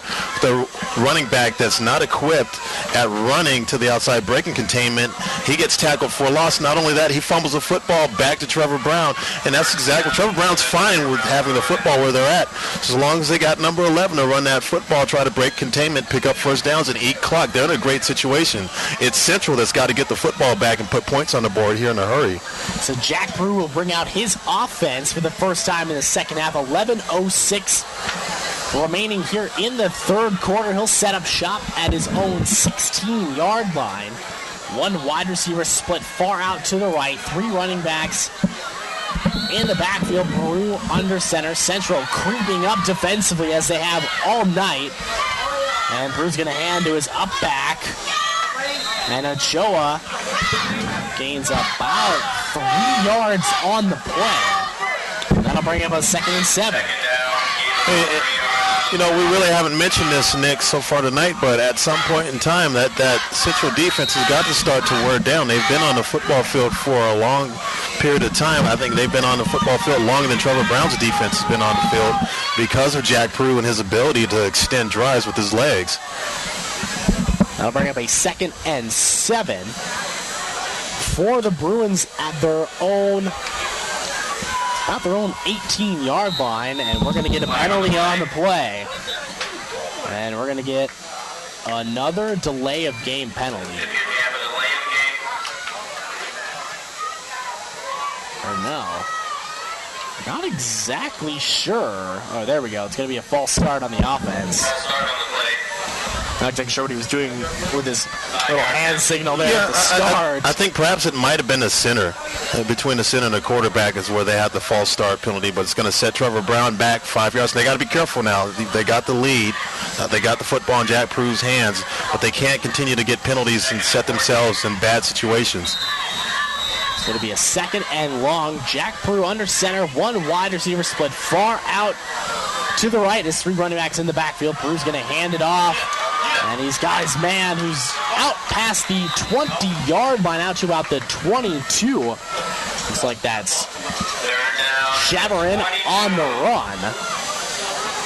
So Chavarin on the run gains about 10 yards back, and they'll set it up with a third and about 5. Yeah, nice run by Dan Chavarin. He did a nice job cutting back against the grain, picking up positive yards, setting up a third and is relatively short. This is a manageable situation for Trevor Browne with the success that they've had so far tonight, converting third anything right around 3rd and 7 or shorter. So 3rd and 5. 2 wide receivers split out to each side of Jack Browne. 3 running backs in the backfield. Browne gets a snap off. He hands it on the crossbuck action, but there is nowhere to go. First man to get there looked like Nathan Paddock. Paddock, the first guy to get his body in there. No gain on the play. It's going to be 4th down. Yeah, good credit goes to Angel Avarallo. A good job stuffing that big 63, plugging that hole and not allowing them to get off. And it's going to be 4th and short. It's going to be interesting to see what Trevor Browne decides to do. It looks like, at least initially right now, looks like they're going to go ahead and go for it. That shows supreme confidence on that offense. Or in their defense. Under 9 minutes remaining here in the 3rd quarter. Peru with a pitch out. And going backwards and getting tackled is Chavarin. And the first guy to get there was number 32, Thomas Dobre. Chavarin loses about 7 yards on the play. And how about that? Central's going to set up shop 1st and 10 at their own 14-yard line. And how about that, Nick? You know, you might call it some might call it hubris to go ahead and go for it on 4th and about 5 yards deep inside your own territory. But great job by Central slamming that door shut and giving themselves another opportunity to put some points on the board. Allen, the pass is incomplete, intended for John Schneider. Schneider was there. He just dropped it. Yeah, that was a great pass, actually, by DeAndre Allen. His last 2 passes have been right on target. It looks like he's starting to settle down. Fortunately for him, John Schneider, his receiver, and arguably his best offensive threat, just didn't secure that catch. Had he secured it, it would have been 2nd and relatively short, or really close to a 1st down there. So it's 2nd and 10. Still have the ball on the Bruins' 19-yard line. Allen in the shotgun. 2 wide receivers split out to either side of it. And he's dropped back. He's looking to throw again. Busted play. He's going to take off and run with it. Tries to cut back. Gets down to about the 12-yard line. In about 7 on the play, so a good play from Allen on that one, and that'll set up about a 3rd and short. You know, the thing that about DeAndre Lewis, the difference between someone like DeAndre Lewis, someone like Jack Peru, is they're both athletic, but look at DeAndre Lewis, he just doesn't seem to quite have the confidence that Jack Peru has running that football in between the tackles or just off the tackles. So Allen in the shotgun again. He's going to look to run. He finds the corner, and he is going to walk into the end zone for a touchdown. DeAndre Allen, an 8-yard scamper, gets it in, and Central gets themselves on the scoreboard. And just as I was talking about how DeAndre Lewis looked a little bit timid, that last run, there he goes, he tucks the football, secures it, and runs to his right side. It was a gaping hole there as he took advantage of it. Showed his confidence that he didn't have earlier tonight and was able to go ahead and put the football across the end zone. And again, you got to attribute that to Trevor Browne going for it on 4th and about 5 yards deep inside their own territory. We're going to have to see if that winds up hurting their opportunities at trying to secure their first victory tonight. On for the PAT. It is up, and it is good. And it is now 14-7 with 8 minutes left here in the 3rd quarter. An 8-yard touchdown run by DeAndre Allen. Arizona Rattlers rattle on Rattler Nation. Join your 2012 Arena Bowl champion Arizona Rattlers as they try to defend their title. You've still got time to get your 2013 season tickets, but the deadline to be part of their special drawing ends tonight. With over 200 prizes being given away, you don't want to wait. Go to azrattlers.com/drawing for more information. Be a part of the Rattler Nation. And Armand, we just saw the Bobcats take full advantage of Trevor Browne. I think maybe they're a little too confident in their defense a couple plays later, and it's 14-7. We got ourselves a ball game. Yeah, I call it hubris on their part. You know, they're deep inside their own territory, decide to go for it in 4th and 5. No, Central does a great job slamming that door, not only preventing them from picking up a first down, but causing them to lose yardage, sets them up in great field position. DeAndre Allen, does a great job running the football on a couple plays there. Was able to punch the football across the end zone. Now all of a sudden we have a ball game. Now it's just 14-7. Central has an opportunity. They have life. Trevor Browne has given them a new life. And then pooch kick, the return. Rodriguez has himself a hole, cuts back, still on his feet, up past midfield, still on his feet, and eventually gets wrapped up and tackled right around the 40-yard line, but a big return from the senior captain, Ricardo Rodriguez, gives Trevor Browne phenomenal field position as they will start in Central Territory at the 41-yard line. Yeah, Nick, I like the call, I like the decision. But it was poor execution by Central covering that kick, as they had the middle of that field was. You probably could have drove 2 pickup trucks and a dump truck in that middle of that field. There was absolutely no coverage, no coverage. Everybody went to contain, but nobody went to plug the middle of that field. And because of that, they were able to run the football down the field and put themselves in great field position. So Jack Peru will set up his offense at the 40-yard line, hand it off to the up back, and there's a fumble on the play. There's a fight for the football. Officials will go in. Let's see who has it. This could be a big turnover for Trevor Browne if it goes the Central way. And it is. It's Central football.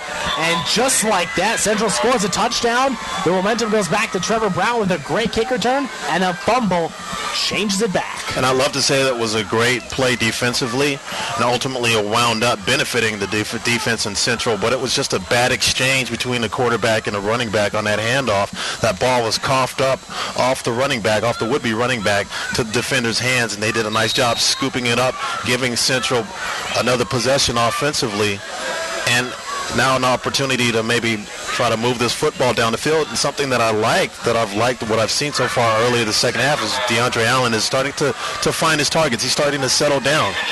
We'll see if that continues. So the second fumble of this half, one for each team. Both has led to the turnover. Allen in the shotgun. He's looking to throw. He's going to look down the middle of the field. He's got his man, Ponce. And the second completion between Ponce and Allen. That's about 16, 17 yards on the play. We'll go 17. And a big completion again from Allen to Ponce. And he's really starting to settle down. You can see he feels far more comfortable there in that pocket. He's got his feet planted. He's not rushing. His feet aren't frantic. He's able to go ahead and step out back on that back foot. And really, he delivered the best strike of the night to Ponce. Ponce nearly broke that tackle. If he had broken that tackle, I mean, that was a shoestring tackle by Jack Peru. Otherwise, he'd be in the end zone. So Allen again in the shotgun, 3 wide receivers out right, 1 to the left. We've seen Central open up the offense and start throwing the ball. Again, Allen looks to throw. He's got some room to his left. He's going to take off and run a bit. Cuts back and gets down to about the 40-yard line. A gain of 7 on the play. And DeAndre Allen looks great here early in the second half. And he's feeling confident. He's starting to get those jitters out of his system. He's far more comfortable back there.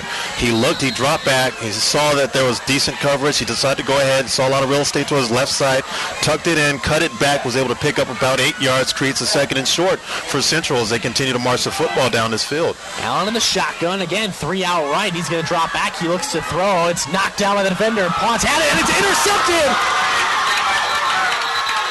No, the officials are going to rule that it's incomplete.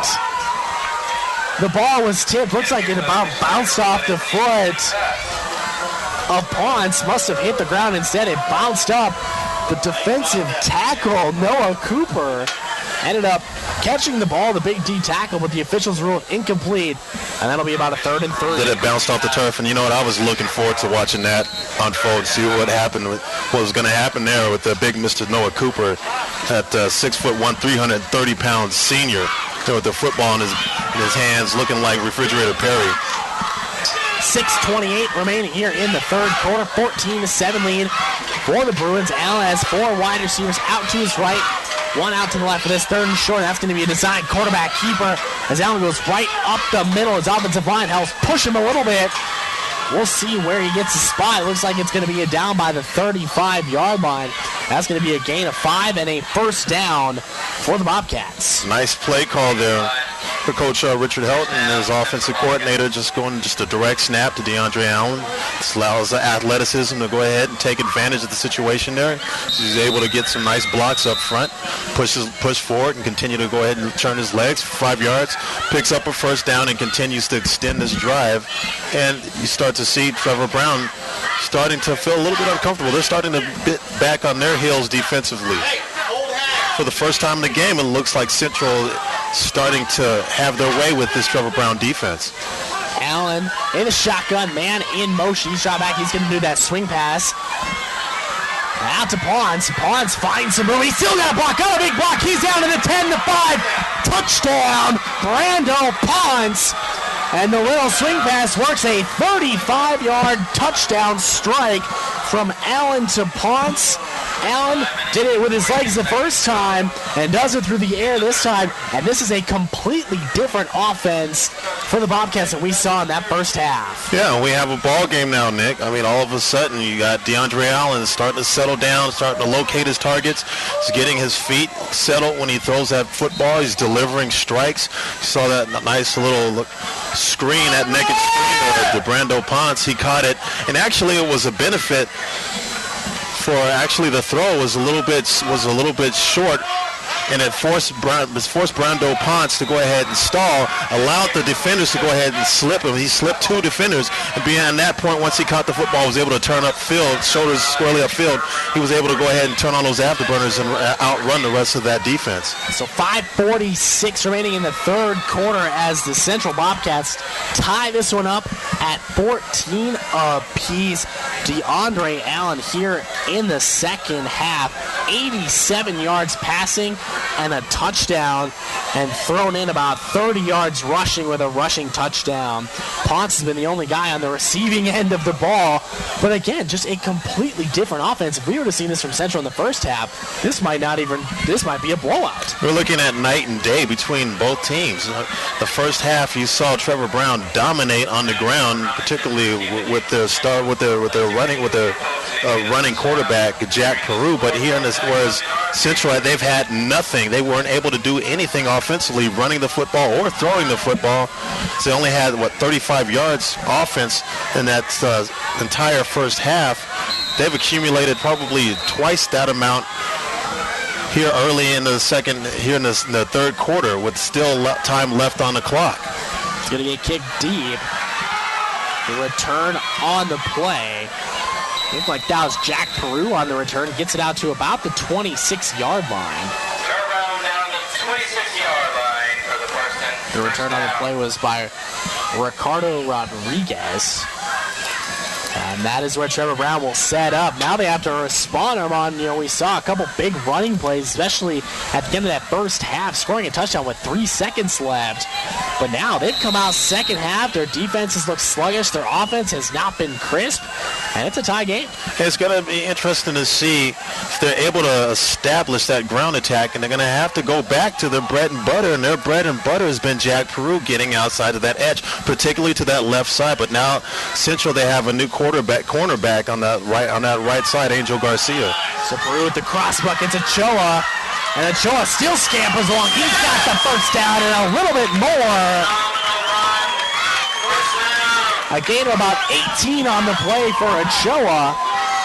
And that's exactly what the Bruins need. They needed a spark, and they got it right there from Ochoa. Yeah, they decided to go ahead and attack that left side like they've been doing early in the game, but instead of being Jack Peru, and this time it was Ochoa, and Ochoa just did a nice job powering and rumbling, stumbling, bumbling, so to speak, down the football field near the 50-yard line. It gives Trevor Browne some relief. And again, it starts to set Central High back on their heels defensively. Peru under center. The handoff up the middle, nowhere to go. Handoff was to Chevron. He had nowhere to go. Gains, we're going to say 0. Didn't get anywhere, and it'll be 2nd and 10. Yeah, and it looks like what Trevor Browne is trying to do, they're trying to start to attack the belly of that defense of Central because they're starting to show maybe signs of some fatigue defensively. Central, their defense, they've been on the football field for quite a while, for quite a bit of possession here defensively. And something else to mention is that they play a lot of their players both ways on offense and defense. So there's really not much rest for them. Neither it is for Trevor Browne, but whenever you're on offense and you're able to pound the other team's defense, the advantage goes to that team. So we have a timeout on the field by the Bruins with 4:36 remaining here in the 3rd quarter. Valley Buick and GMC dealers. Did you know that driving a new Buick is now easier than ever? The experienced Buick lease. Get the Buick you want with the premium services you expect for 2 years as part of the incredible lease deals you'll find only at your Valley Buick and GMC dealers. Get your nearest dealer today or log on to experiencebuick.com. 4:36 left in the 3rd quarter. It was all Trevor Browne in the first half. It's been all Central so far here in the second half. And a 2nd and 10 for the Bruins at their own 47-yard line. And now it's no longer a time of possession game for either team, but especially for Trevor Browne because they squandered that lead relatively quickly by Central. You got to give Central a lot of credit, a lot of kudos for being able to eat that lead up and do it in a relatively short period of time. There's a lot of football left to be played. Now it's about anybody's football game. It just depends on field position, turnovers, and whoever's able to make the big play. Just waiting for the officials to get set up before we can continue action. Here, a gorgeous night.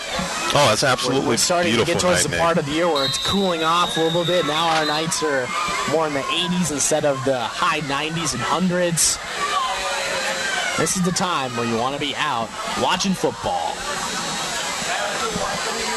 Peru under center, his wide receiver split far out to the right. And we got a lot of movement on that offensive line. False start on the offense is going to back the Bruins up 5 more yards. Yeah, I think that's on number 78, 6 foot, 280-pound senior Christian Dorami.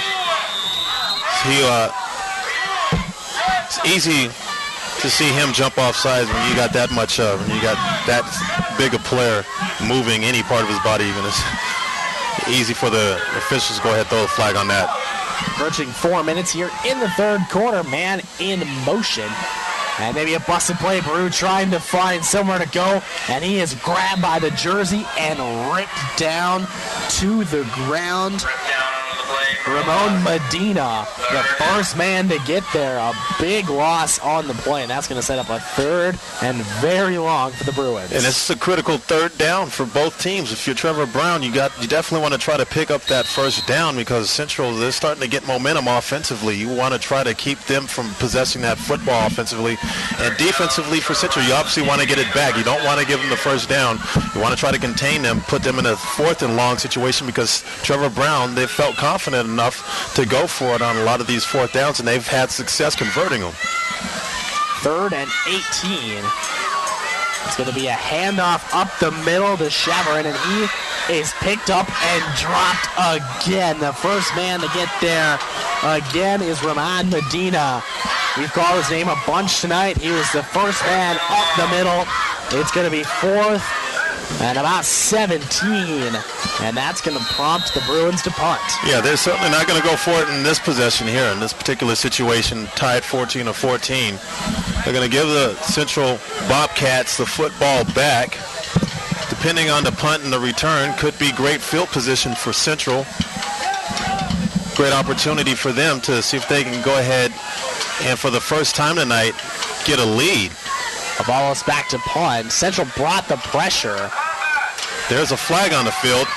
The return on the play by Schneider. Schneider kind of trips. He picks it up. He's out past the 50. And he is finally pushed out of bounds by the kicker, Alejandro Avalos. But not until he got into Browne territory at the 40-yard line. You mentioned there is a flag on the play. We'll have to wait to see how that is, but a great return by John Schneider. Yeah, but again, they got the playmaker of the football, an opportunity to make a play. He made the most of that situation there as he was stumbled, but was able to get his ground, made a couple guys miss, made one player miss, and once John Schneider's able to make one guy miss, he's dangerous. And it looks like it's going to be that penalty is just going to be a simple sideline infraction by Trevor Browne, so that's going to do nothing as far as hurting Central's field position here to start this possession. They're in great field position, and they've got all the momentum on their side. So now it's time for Trevor Browne's defense to see if they can respond, Nick. 2:12 left here in the third quarter, a 14-14 game. DeAndre Allen will start this possession in Trevor Browne territory at the 40-yard line. A timeout taken by Central High School. And this is a big possession for Central. They have scored on their last two possessions. They basically waltzed down the field on both those possessions. Alon, if you're the Trevor Browne defense, what do you have to do in this possession? Now I'm starting to think I'm going to have to start blitzing and putting pressure on DeAndre Allen because they've allowed him to sit back there and be comfortable. And he's starting to get confidence, locating his receivers, throwing strikes, getting his feet set and firmly planted in the ground. He's not, he doesn't look skittish like he did earlier in the football game. So they got to apply pressure on him, see if they can force him to throw the football, maybe throw an ill-advised pass, try to get a turnover, get the football back to your offense. AIA 365 School Pages. Is your school on AIA365.com? Did you know that every member school has their own page? If your school isn't on AIA365.com, tell your athletic director and district athletic director you want your own AIA365.com page. Schools can produce and create their own content, and they can sell their own sponsorships, and in doing so can keep 100% of the revenue. Great experience for students and a new revenue stream for schools. Contact info@AIA365.com to find out how your school can get started today. DeAndre Allen in the shotgun, 5 wide receivers. Man in motion. Allen fakes the handoff and right back up. He's got a lot of hole. He is going to go all the way into the end zone. No one touches him. A 40-yard run from DeAndre Allen as the Bobcats now take the lead. And Armand, he was not touched. I love what they did there right out of that timeout. They saw it was a critical situation. They had the momentum going their way all the way the second half. They went ahead and went trips. We went V trips shallow to that formation, went ahead and ran 35 across the formation, ran the fake end-around handoff, and that they started to apply pressure. Trevor Browne did exactly what I thought they would do, but they overshot their intended target, which was DeAndre Allen. He was able to run up right up the middle of that field untouched for 40 yards and gives them, for the first time in this game, the lead. And this has got to be staggering. If you're Trevor Browne, you had a 14-0 lead, and it felt like, and it looked like, at least from up here, that they had all the momentum in the world that they could run out this clock, and Central wasn't going to be able to do anything, but they seemed to catch a second or third win, and they caught fire. Somebody lit a fire up underneath them because they've run off 21 unanswered points there in the second half.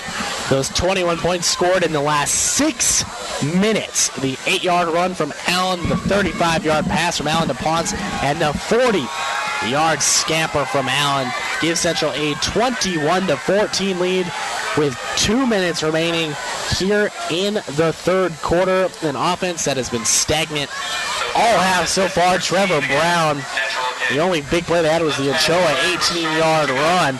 But Jack Prue has been held to negative yards rushing here in the second half after he accumulated 141 in the first half. They somehow need to get him going here in the second half because the way the Central offense is playing right now, it doesn't look like they're going to be stopped for the rest of the night. The kick is going to be returned again by Rodriguez at his own 25. Rodriguez spins out of a couple tackles and is eventually wrapped up and tackled around his own 33-yard line. And that is where Trevor Browne will take over with 1:55 left here in the third quarter. Yeah, there's a lot of time left here on this clock. The big question now is, can Trevor Browne go ahead? They've taken this body blow. I guess you can call it, if it was boxing, you can call it being caught with the standing 8 count. See if they're able to go ahead and respond, get back into this football game. There's still a lot of time left. They don't have to go. They don't have to go bonkers. They don't have to get impatient and start trying to throw the football down the field. Just try to pick up football. Just try to pick up first downs. Continue to maintain possession of this football. Move the football across the field. Try to put themselves back in scoring position. And most importantly, they have to get it in Jack Peru's hands and try to get him to the outside. Peru in a pistol formation. And whistle on the play, and a timeout taken by Trevor Browne, their second of the first half. Or the second half, excuse me. Head coach Richard Helton making sure that everything is in line. Again, we mentioned before the game how both these teams are 0-3. Both of them just looking for that first win. And for Richard Helton, he knows this is his best opportunity so far this year. He doesn't want anything going wrong here in this situation. Yeah, this is the best opportunity potentially for both of these teams to get a victory and secure their first victory this season. And you see right now how important this possession obviously is for Trevor Browne. Coach John Clanton calling a timeout in this critical situation for them, just making sure that everybody's on page, I'm sure, and making sure that this offense executes at its absolute potential, full potential. They got to get their full potential from this possession here. Offensively, they can't give the football back to Central on 3 and out. With the momentum that they've been able to go ahead and establish, who knows what Central is going to be able to do if they are given an opportunity to get the football back quickly again. So still 1:55 remaining here in the third quarter. A 21-14 lead for the Central Bobcats. And Trevor Browne setting up on their own 34-yard line. As Jack leads his offense out. He is in a pistol formation. Man in motion is Chavarin. And Peru fumbles the snap. Still on the ground, and I think Central has it. Yes, they do. It's Central football. Come on, the wheels are starting to fall off here for Trevor Browne High School as the bad things continue to pile up. It's their second turnover of the second half.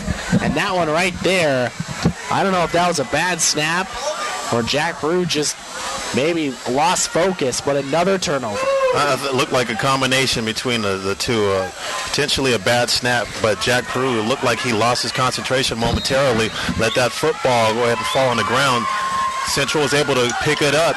They have great field position. It looks like everything is starting to unravel for this Trevor Browne team, especially on offense. And defensively now, all of a sudden, they can't stop this young quarterback.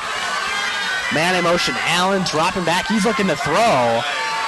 And he's still on his feet. Now he looks to take off. He gains about past the line of scrimmage where he is wrapped up and tackled by Eric Townsell. Gain of... Allen was able to still scamper for about 4 yards on the play.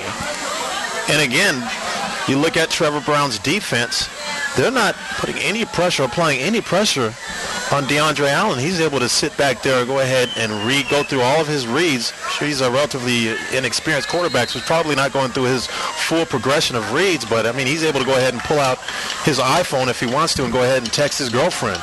He's got too much time back there. Allen in the shotgun again. This is going to head off, and it's a fumble on the play. Ball still loose. And Allen is able to jump on it. But maybe a poor transfer between him and his running back. And that's going to back Central up about 11 yards, 11, 12 yards on the play. And that'll set up a third and long here for Central. Yeah, and how talk about dodging a bullet right there for DeAndre Allen, that Central offense. You know, how big would that have been for Trevor Browne had they been able to go ahead and pick up that fumble and give their offense another opportunity and just try to slow down this momentum here for Central. But it sets up a 3rd and long situation for Central. It's going to be difficult for them to pick it up, even with their offensive productivity here in the second half. 3rd and 17. Allen in the shotgun. Has ton of time to throw. Now he's going to throw it towards the end zone. A wide open wide receiver, John Schneider, with a touchdown. There is a flag on the play. We'll see what it is. Yeah, and he had a lot of time, and probably looks like it's going to be a holding. In fact, it is. He probably looked like for a second he was going to be able to run out the rest of the calendar year. He had so much time back there to go ahead and go through his full read progression. He threw a nice strike as he was able to go ahead and get John Schneider behind the rest of the defense, but unfortunately for Central, it's going to give them 10 yards, set them back 10 yards. It's going to be from 3rd and long to 3rd and nearly impossible. But again, if you give this kid that much time back there on offense, who knows what he's capable of doing. So at the end of the 3rd quarter, the Central Bobcats lead this one 21-14. When we come back for the 4th quarter, it'll be a 3rd and 27 for the Bobcats. He had plenty of time. He found the open wide receiver, but sometimes to get that much time, there has to be a holding somewhere on the play. But I'm on a completely different 3rd quarter than we saw in the whole first half as the Bobcats on one play were able to outgain what they had in the whole first half and really had full control of that 3rd quarter. Yeah, and a completely different DeAndre Allen. The first and the second half, it's like 2 different worlds. It's like, completely alternate universes as far as what he was able to do offensively throughout the 3rd quarter in comparison to what he wasn't able to accomplish in the entire first half. Now, they're obviously in a very inauspicious situation here as it's 3rd and about Lower Buckeye to pick up the first down. But, if you're Central, I think in this particular situation with the lack of offensive productivity for Trevor Browne, you just don't want to make a critical error, turn the football over, and the very least punt the football, try to pin Trevor Browne deep inside their own territory, and let's see what they can do offensively. So for Trevor Allen, that 3rd quarter threw for 87 yards and a touchdown. Also ran for 73 yards and a pair of touchdowns. 163 total yards for him in that 3rd quarter. He only had 23 in the first half, so that puts his totals to 96 rush yards and 87 pass yards, 183 total yards for Trevor Allen. And when you look at the end of the day at those stats, you're going to say, wow, we still have a full quarter left. That's pretty good from one player.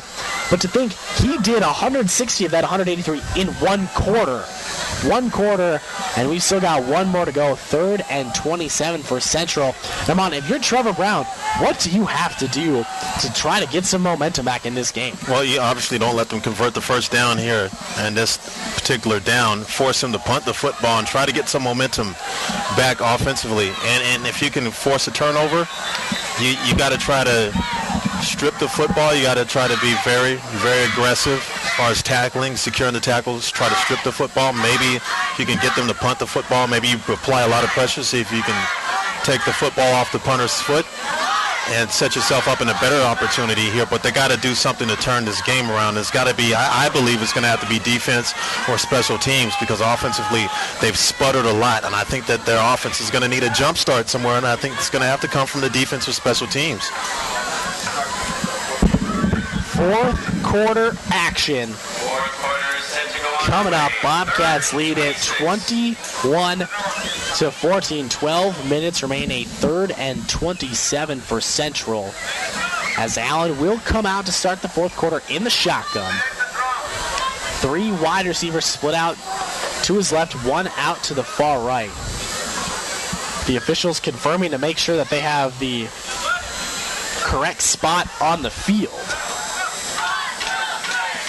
Central is set up at the 45-yard line. Their first down is the 17. long ways to go as we see a little firework action going off. Out to our distance, only one little blast, but a little fireworks. Yeah, we certainly seen fireworks here in the second half from Central. In this situation, I would expect, and they had 3 wide receivers lined up to the far side of the field there, and 1 receiver to the boundary. I expect to see verticals, but I would anticipate something probably pretty close to the vest as far as look for a draw, or maybe just a direct snap to the quarterback and the quarterback draw. Nothing probably really big here. They don't want to turn the football over. I would think that if you're Coach Helton, that you definitely don't want to try to do something too big and too bold, and perhaps wind up paying for it with a fumble or an interception. If this was the first half, I would imagine we would have seen a run in this situation, but I feel as though Central might be pretty confident throwing the football. Here on 3rd and 26, we shall see 3 wide receivers split out to the left for Allen, 1 out to the right. Looks for the swing pass. He has pressure up the middle, and he's going to scramble out. Gets back to the original line of scrimmage, and he's going to pick up the first down and a little bit more as Allen rushes for about 35 yards on that play. There is a flag on the field. We'll see what the flag is. As it stands, Allen did pick up the first down for the Bobcats. And we're going to get a personal foul on the offense. And you know, Nick, for the exception of the penalties, this second half is almost a role reversal from the first half. You look at DeAndre Allen. DeAndre Allen is playing his best Jack Peru from the first half, whereas Jack Peru is looking more like DeAndre Allen from the first half. It's almost a tale of 2 different quarterbacks. It's almost as if they inserted each other, or they swapped teams. It looks like Jack Peru is lined up in DeAndre Allen's jersey because he just didn't do that. You didn't see that. You didn't see the confidence out of him to do that in the first half, and now he's got all the confidence in the world. So we'll see exactly what this flag is going to entail. There's a personal foul on the offense.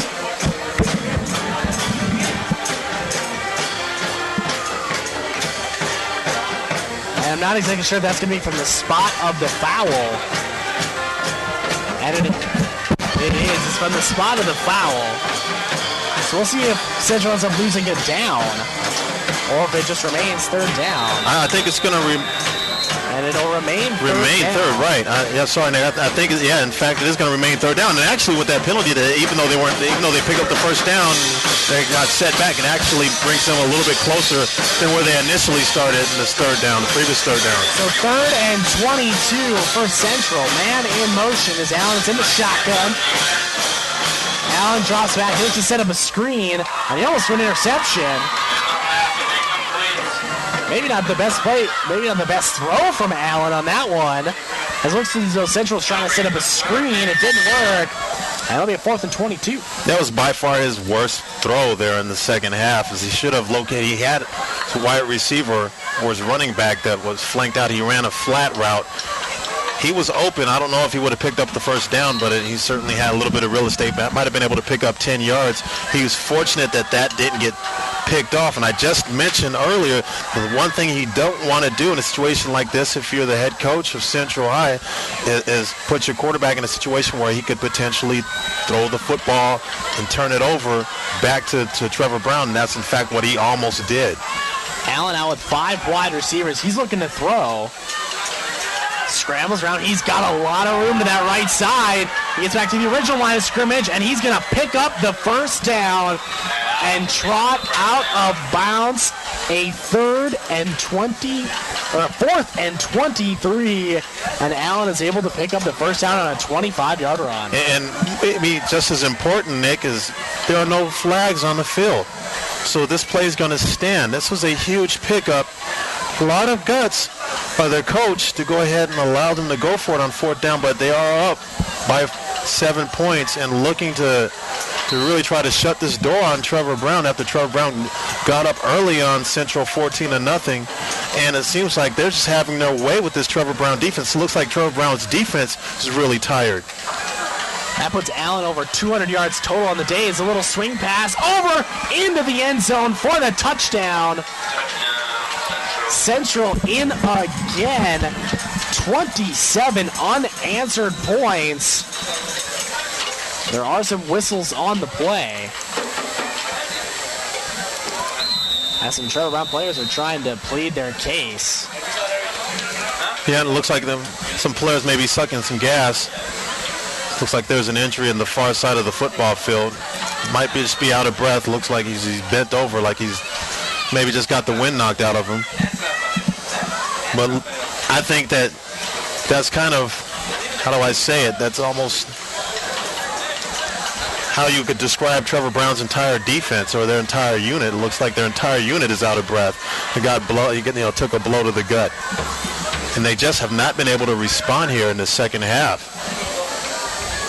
So a 16-yard run for the touchdown. We'll put Central up 27-0 pending the PAT. We are waiting on the injury on the far side of the field.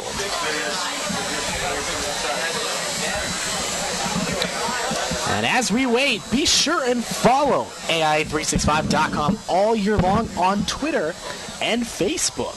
Get the latest updates, see pictures, videos, and more on AIA365.com. It's your home for Twitter and Facebook. Follow us and like us and be a part of the growing AIA 365 community. We'll take a long pause waiting for our injured player and Armand. How about that? 27 unanswered points.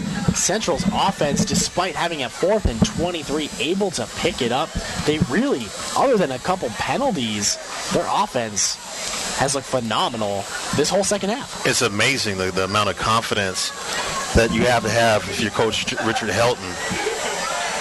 Looking at how your offense struggled, how mightily they struggled in the first half to suddenly get that spark or get that wind behind their back. And once they got that wind behind their back, they have not.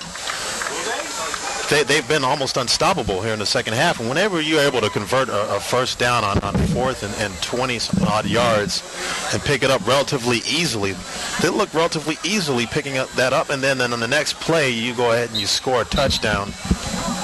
And that looked relatively easy as well. I mean, you have to have a lot of confidence to go for it on 4th down. But kudos to their offense, getting things together, figuring out what Trevor Browne was doing defensively, getting Trevor Browne on their heels. And then as far as Central's defense is concerned, they've got Trevor Browne on their heels offensively. Trevor Browne has not been able to do anything. They've completely neutralized them and rendered them almost, their offense almost completely ineffective. The field goal is up and good. A 28-14 lead. The injured player for Trevor Browne was number 6, Carlos Gastelum. So he'll head off in the field. Looks like a shoulder injury as his pads are off. But 11 minutes remain here in the game. And Armand, when you're a team that bases your whole offense on running, seeing a 2-touchdown deficit is not what you want to see on the scoreboard. You certainly don't want to see yourselves down 14 points like this in a situation, especially when you had a 14-0 lead and looked like you had control of the football game going into the second half.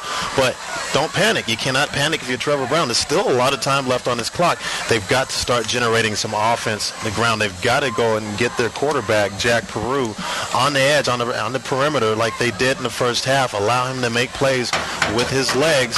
Start to put that Central High School defense, that Bobcat defense, on their heels defensively, and then maybe you can suck them in. I guarantee you that Central probably will continue to apply a lot of pressure and stack the box and force Trevor Browne to throw the football. So you might be able to do a play action if you can get that quarterback running, start to get some momentum, convert some first downs. You might be able to run a play action pass, maybe catch Central's defensive secondary sleeping and convert a big game, maybe a score, and get back in this football game. So Rodriguez is back to receive. Set to kick is Richardson. And they'll kick this one deep. Rodriguez back, he'll field it around his own 10-yard line, out past the 20, cuts back out to the 30, and he is wrapped up and brought down just outside the 32-yard line by number 22, Manny Aragones. And so there we go. Trevor Browne will set up 1st and 10 at their own 33-yard line.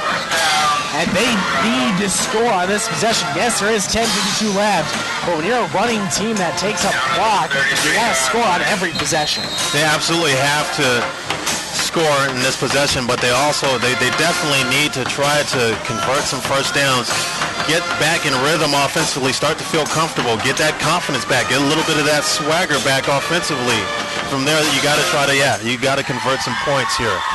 Can't be no 3 and out, can be no 6 and out. You got to score, and you got to score a touchdown now because you can't give the football back to Central because they have all the confidence in the world offensively.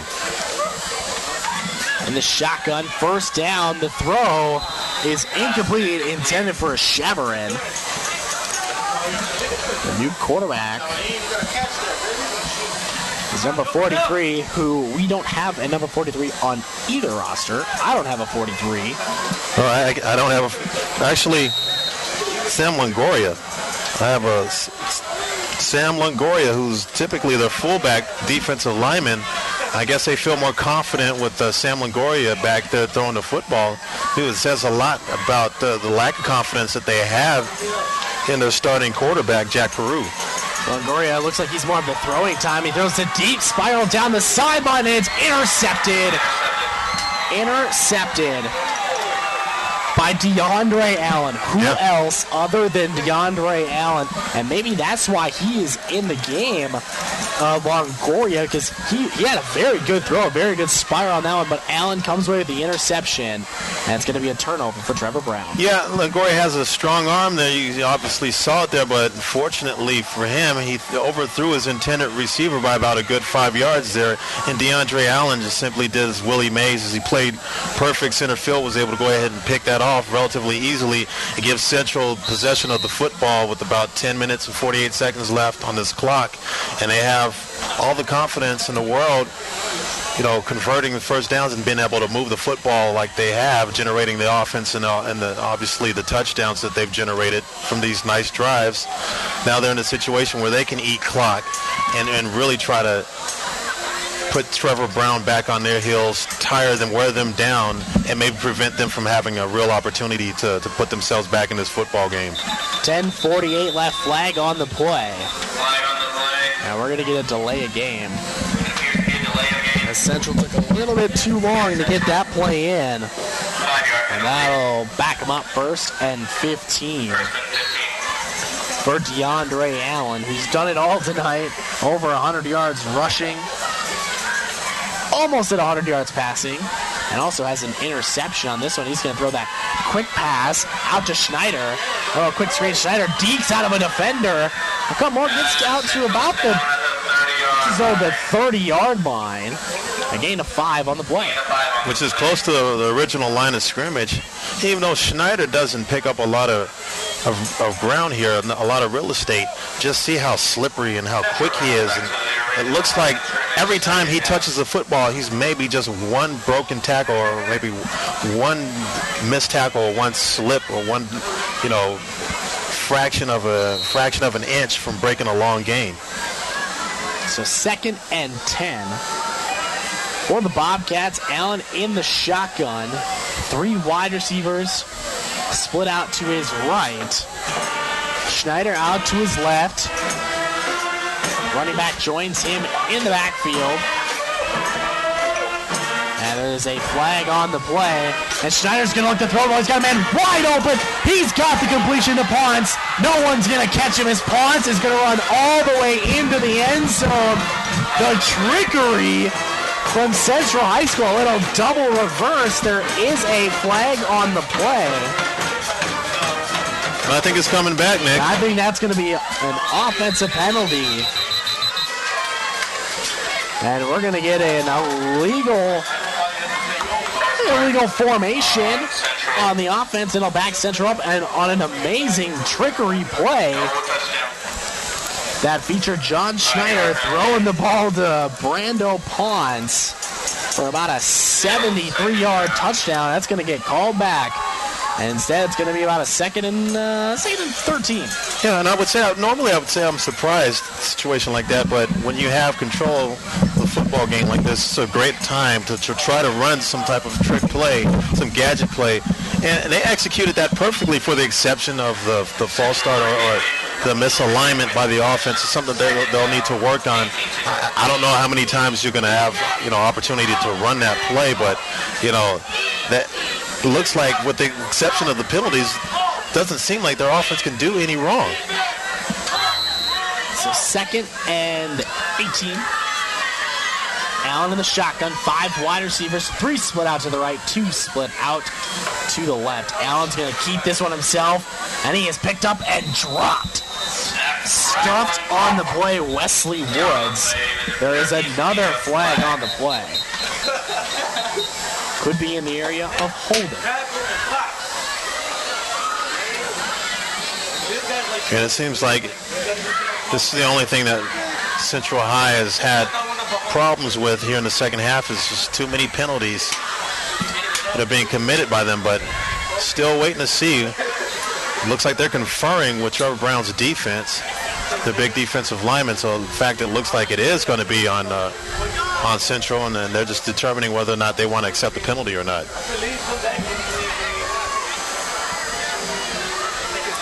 Still waiting on the official call, and it is going to be holding on the offense. Penalty is going to be declined, and that's going to set up a 3rd and 15. Or for Central High in this second half, 3rd and manageable. 9:29 remaining here in the fourth quarter. Allen in the shotgun. 5 wide receivers. And we're going to have a false start on the offense, or an illegal shift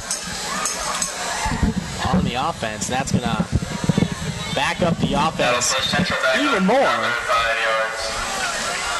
3rd and 20. I'm sorry, Nick. Look, the offense is just a little bit edgy now. I think they got so much confidence that they're excited to get to the line of scrimmage and run the play. They need to just calm down a little bit and just go ahead and get the snap, execute. Don't jump off sides, no false starts. Make sure that they're perfectly aligned, because they have opportunities to convert. They've converted these 3rd and longs. They've proven that all the second half. They just got to stop penalizing themselves. 3rd and 20. Allen in the shotgun, looking to throw down the middle of the field. He has his wide receiver. That's Pons. Central down at the 39-yard line. Gains right about 15 yards. That'll bring him a 4th down. And what you would normally think would be an obvious punt situation here, if you're Central, you have a commanding lead. You're up by 14 points. Which in this game against this Trevor Browne offense, they've struggled in the second half, might as well be 28-point lead. And in fact, it does look like they're going to go ahead and punt the football. 8:41 left as Trevor Browne takes their final timeout of the game. Trailing in this one, 28-14. On that last throw, DeAndre Allen eclipsed the 100-yard pass mark, as he is now rushed for over 100 yards. He's at 120 rush yards, and he is at 107 pass yards. So a wonderful second half from Allen, as he's done basically all of this in the second half. Yeah, and at the end of that first half, if he had came to me and told me that DeAndre Allen was going to go ahead and assess 200 yards total offense on his own in the second half, I probably would have laughed, because of the way that he struggled. I would have probably thought that maybe something was in your drink that probably need to check for, because they had complete ineptitude offensively in the first half. But what he's been able to do offensively here in the second half, as far as throwing the football, getting composure, getting a full grip of this offense and really embracing it, and showing confidence, and not just showing confidence himself, but exuding confidence. It seems like he's been able to exude confidence amongst the rest of his team and been able to accumulate those yards in the second half alone. This is remarkable. And every single pass start has gone to his senior wide receiver, Brando Pons. All 107 yards. So Allen lined up a little deeper back. Looks like he will punt. And that was not a very good punt, as that one shanks and goes out of bounds right at the 46-yard line. Maybe a punt of 10 yards. And at that, if you're Central, you guys are going to gone for it. Yeah, hey, you might as well have went ahead and gone for the first down. You might have been able to pick it up. I mean, with the success that they've had offensively, probably would have been able to pick it up. But now if you're Trevor Browne, this gives you some light. This gives you some hope. I mean, you have the football just across your 50-yard line going into the enemy territory. You have an opportunity to see if you can maybe put some points on the board, but they have to do something quick. They have to try to strike quickly. Can't let too much time run off the shot clock, or run off the game clock, and see if they can get back in this football game. They got to try to do something. If they're going to do something big, they got to do it now. Pistol formation. And Brewne's going to sprint out right, tries to get to that corner. He's got a little bit of room, and he is walloped by John Schneider at about the 43-yard line. Gain of about 5 yards. That 5 yards is the longest play of the second half for Trevor Browne. Yeah, and it's going to benefit them to maybe try to pick up the pace at some point in time. You're Trevor Browne. I would think that you're probably going to have to start going maybe more no huddle, or at least muddle huddle. Get your offensive linemen set after each play. Go ahead and get your skill position players set. Go ahead and call that play and go ahead and run it and try to execute it. So Peru under center. It's to do the crossbuck action to Ochoa. And that gains maybe about 2 yards. And that's going to set up the Bruins with a 3rd and 4. And it would mean a lot for Trevor Browne to pick up and convert this first down.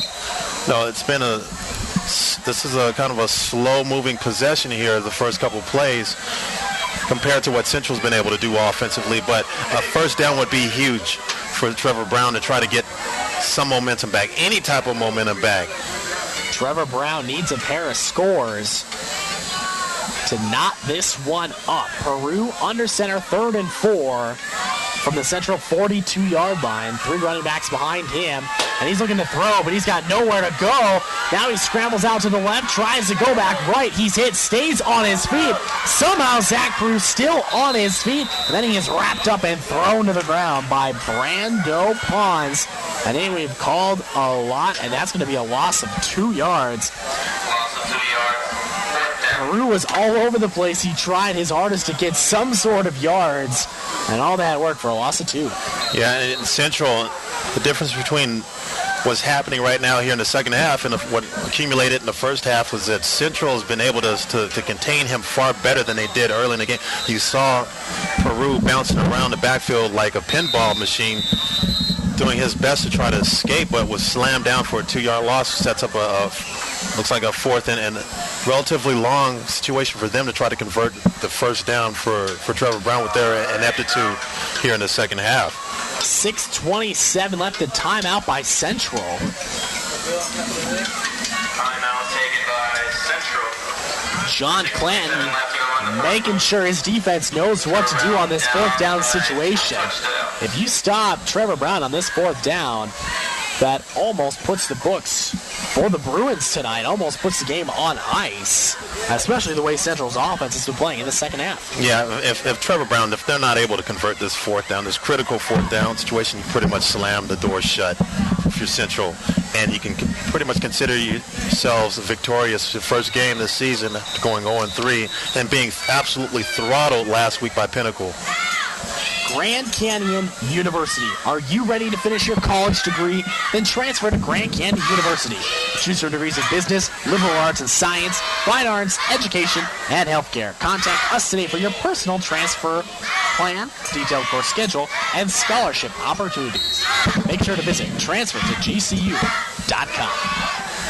4th and 6 for the Bruins. Pistol formation for Peru. Peru looking to throw, throws it up, and it's going to be an incomplete pass.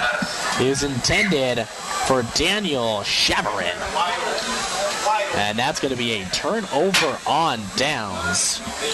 Yeah, and I don't understand that particular route by Daniel Chavarin. he ran a 7 route, but it looked like he wound up playing defense instead of aggressively going for that football. It looked like he blocked out the would-be defender, defender, instead of going up aggressively and trying to pick up that first down. In a situation like that, you have to run, you have to go for the football. But instead, it looked like he was more content just blocking him out and letting the football fall out of bounds or fall incomplete. So it'll now be 1st and 10 for the Bobcats. 6:19 remaining here in the fourth quarter. DeAndre Allen in the shotgun as they start their possession at their own 44-yard line. Man in motion is Schneider, and we're going to get another flag on the play. Countless pre-snap penalties for both teams tonight. And if you're Central's coach, Richard Helton, I mean, you're obviously excited. You're happy that your team finally got off the schneid and was able to accumulate, get your first victory of the game. But there's a lot to be desired as far as offensive execution, and just way too many penalties if you're going to try to be a good football, solid football team and have a productive offense and be in football games for the remainder of the season. Because beyond this football game, they're going to have stiffer competition, and they're going to have to try to get this thing fixed. So Allen in the shotgun, he'll hand it off to his running back, off to the right side, gets it past the original line of scrimmage, and it's a first down run. There is a flag on the play. You know, all these penalties that Central's accumulated, I wonder, even though they've had an offensive explosion here in the second half, I wonder what they could have had they not had all these penalties. And I wonder what they have as far as penalty-wise. If I would pretty much expect, or I wouldn't be surprised if the amount of penalties that they've accumulated isn't that far off from the total yards that they've gotten this football game. So the holding call will back up Central even more, negating a 16-yard run. And that'll bring up a first and very long. It's already a 1st and 15. Now it backs up to about a 1st and 21. And if you're Richard Helton, the head coach of Central High School, this has got to be the worst thing that you would want. This is the last thing that you need. A situation like this, you have opportunity to simply run the clock out. All this does is it stops the clock. It continues to put you further and further back. It's going to be a handoff to King again up the middle. King tries to bull his way for some yards. His forward progress will net him about 3 yards before he meets a host of Browne jerseys, and that'll make it about a 2nd and long, 18.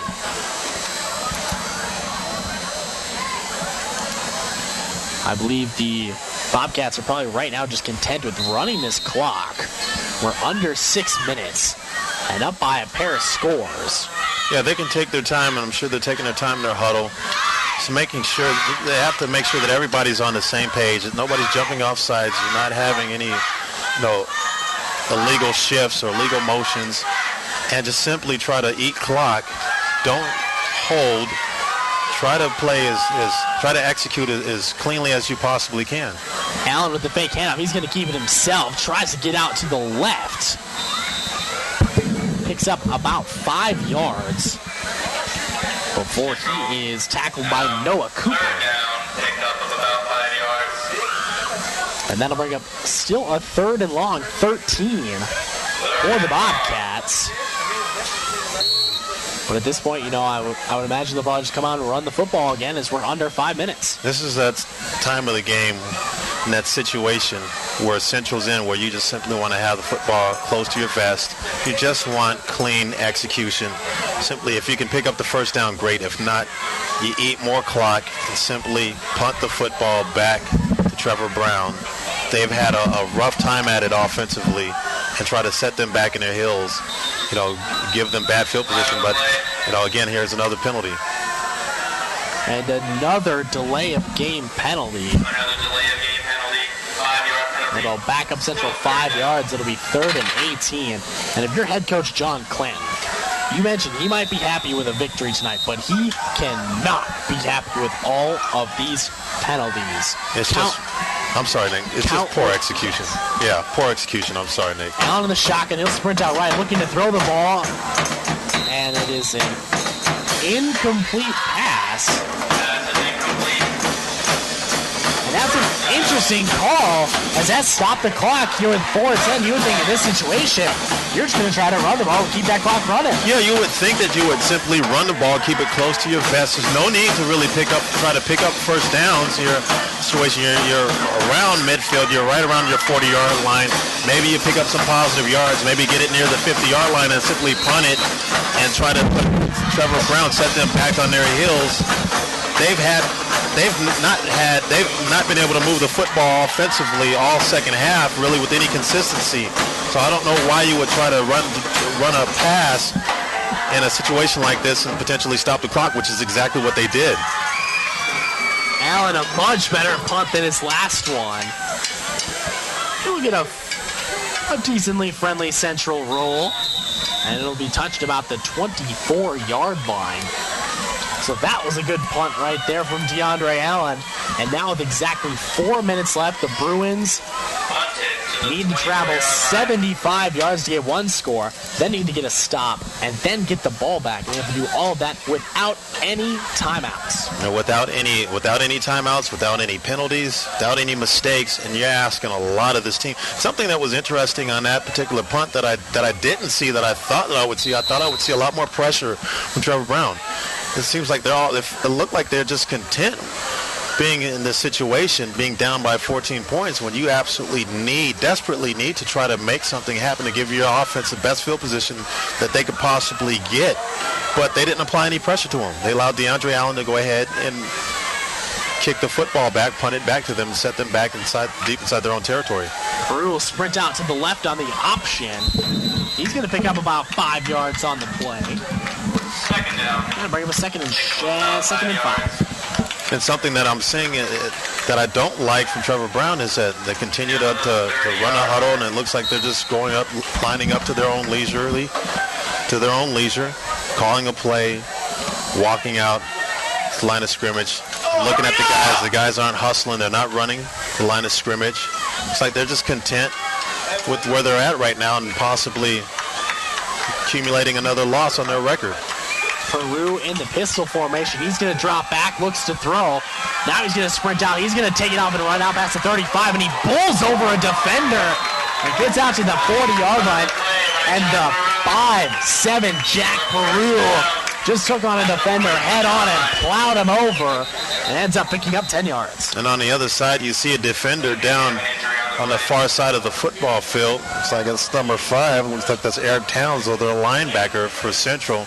Down looks like he might just have a cramp. Hope it's nothing more serious than that, but absolutely nice run. You saw just determination of the fire where it looks like almost nobody else on that football field, Trevor Browne's offensive side, has any type of passion. The exception, you certainly see that their quarterback, that Jack Peru, certainly still has that passion, that fire, and he demonstrated it there as he absolutely trucked the guy. Talk about his lack of size. Doesn't matter there. After a 141-yard rushing burst in that first half from Jack Peru and a pair of touchdowns, he has 15 yards total here in the second half. When you look at his total yards, I mean, right now, he has 156 total yards, and you're going to say that's pretty good for one person running the ball, especially on the ground. 156 yards, that's good for college and pro ranks. But when you look at the ratio of when he did it, not very helpful for this Trevor Browne team as they trail by a pair of scores. Yeah, the overwhelming majority of those yards that he accumulated were in the first half. They were able to jump out to a 14-0 lead, but you had Central High come with 28 unanswered points, and they've been neutralized in the second half. Trevor Browne has not had success at all, really, here in the second half. They got that first down. That's one of their few rare first downs that they've been able to acquire here in the second half. And they don't have much time. And Peru will have to come out because his helmet came off on the last play. So Longoria will have to come in at quarterback. His only throw today was intercepted. He's in the pistol formation. One wide receiver split far out to the left. Longoria dropping back. Looking, he's going to do the little swing pass out to Ochoa. Ochoa picks up maybe a yard on the play as we're under 3 minutes. Second down. And it's interesting to see that you don't see Jack Peru sprinting back out of the sidelines. Okay, now there he comes.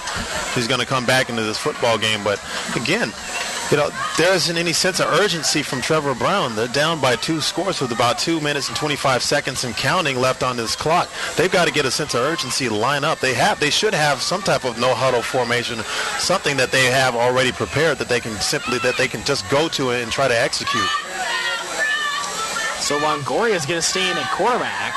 He's getting rushed. He tries to flip it out, and somehow it's caught by Chavarin. The little pitch out play that ends up losing a pair of yards.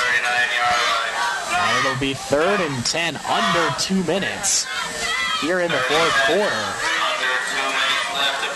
And Nick, unless they do something miraculous within this next play or two and score and are able to go ahead and convert field goal and get maybe an onside kick, and it looks like they're going to be comfortable acquiring another loss on their record. That's about 30 seconds ran off before this play even got off. Peru sprinting out left. He's going to take off and run a bit. He will slide. He will, depending on the spot, it looks like he did pick up the first down. Jack Peru picks up the first Just down. barely. An 11-yard gain. Barely picks it up. We're at 1:17 left. But as you mentioned, offensively, no sense of urgency whatsoever. None whatsoever. Nice job by Peru picking up the first down. Now, because the clock stopped and they had to move the chains, to go ahead and readjust the chains, and gives them a little bit of time between snaps. But again, they're taking their time. He's going ahead and he's shouting out the directions to his offense. But they're out of alignment and they're going to get a penalty. Too many men in motion at the same time. Ball start. 1 minute remaining here in the 4th quarter.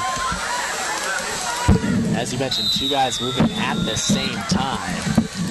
We are under a minute here in the 4th quarter. 1st and 15 for the Bruins. Man in motion is Chavarin. Peru will drop back, looks to throw, just slings this one up. And that one's way out of bounds. It almost looked like Peru just kind of threw that up. And it went about 5 yards out of bounds. Yeah, that was just a Hail Mary there. I mean, that was a blind one at that. He didn't really wasn't able to locate his intended receiver. He simply rushed that, just threw it, just chucked it up in the air as far as it could go. It didn't really go that far, maybe about 20 yards down the field, and out of bounds by about a good 5-7 yards. And it certainly shows that though he's able to run the football very effectively and he's dangerous once he's able to get to the outside, he just simply does not seem to have the tools to be a great passer. So 2nd and 15, 41 seconds left. Peru with 3 running backs in the backfield. He will drop back, look to throw. He sees 3 white jerseys, ends up deking all of them out. Gets past the midfield, and he gets dragged down by John Schneider. There is a flag on the play. And that's a horse collar right there. You had John Schneider, who was able to make the stop, but he went and he grabbed underneath the back of that jersey and drug him down from behind. And anytime you do that, that's obvious. The referees, you had about 2 or 3 referees in on that. They saw that. That's going to give him about an additional 15 yards. And what an elusive move in the backfield from Jack Peru. After his play action, he turned around, saw 4 white jerseys on the other side, ends up somehow getting away from all of them, picks up about 7 yards plus the penalty, gives an extra 15 yards, 32 seconds left, and Trevor Browne has the ball at the 25-yard line. He is slippery, and that's one thing that he's able to do. And he's been able to do that for most of the night until the second half, and then fortunately he hasn't been able to do it until late here in the second half, and it might be all for naught. Peru in the gun, he'll look to throw it. No one on the other end of that throw. An incomplete pass. It is 2nd and 10. Yeah, he just seems to have really bad mechanics when it comes to stepping back and throwing that football. One thing that I'm noticing that his feet aren't settled. He steps back. He looks like he's still fading to his back. He's throwing off the wrong foot, and it's like his throwing motion is incorrect. Like there's all kinds of mechanical breakdowns there, and that's the reason why you have these ill-advised, these bad passes. That one could have very easily been picked off and taken back to the house. Peru in the shotgun. He'll drop back. He'll look to throw down the field. Now he's going to take off and run with it. Tries to get to the outside. Gets down inside the 20. Cuts it back towards the middle of the field. Down to the 12-yard line. And he'll pick up about 10 yards on the play. Gain of about 10 yards. 11 seconds left. And that'll set up a first down at the 11-yard line. Jack Peru still down on the field. And it's going to be an injury timeout. At this moment, on behalf And because he's down on the ground, they're going to have to attend to his injury. He's going to have to come out of the game at least one play, and it might be the last play of the game for Trevor Browne. 11.9 seconds left, a 28-14 deficit for the Bruins. Ball on the 12-yard line. Jack Brew will have to come out for this play. See who's cause for the injury timeout. And they got to score a touchdown here. I mean, they could, in essence, still pick up a first down, but they're going to run out of clock. They have no timeouts left. So they got to score a touchdown or at least get out of bounds, at the very least, to try to preserve clock.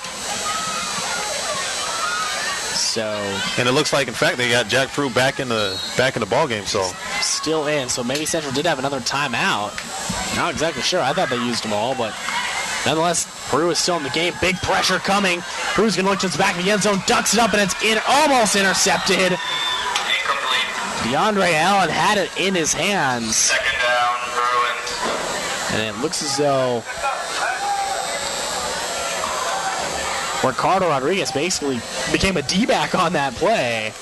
Yeah, absolutely. Knocked the ball out of Allen's hands. Yeah, absolutely. His intended receiver wound up being defensive back there as he prevented, John Schneider from picking off the pass and securing this victory.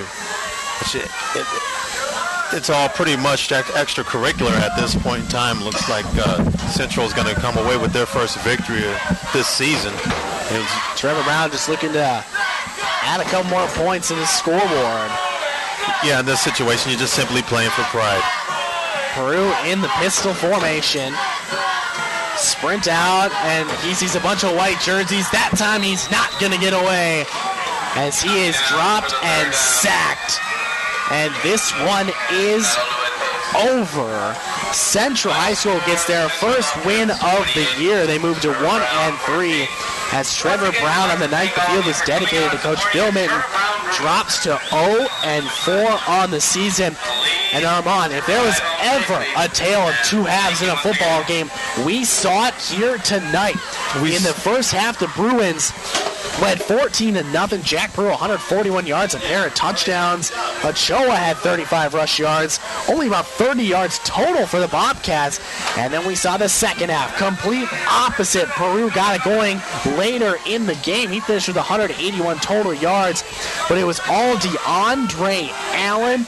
He finished with a total of 236 yards, 129 on the ground, 107 through the air.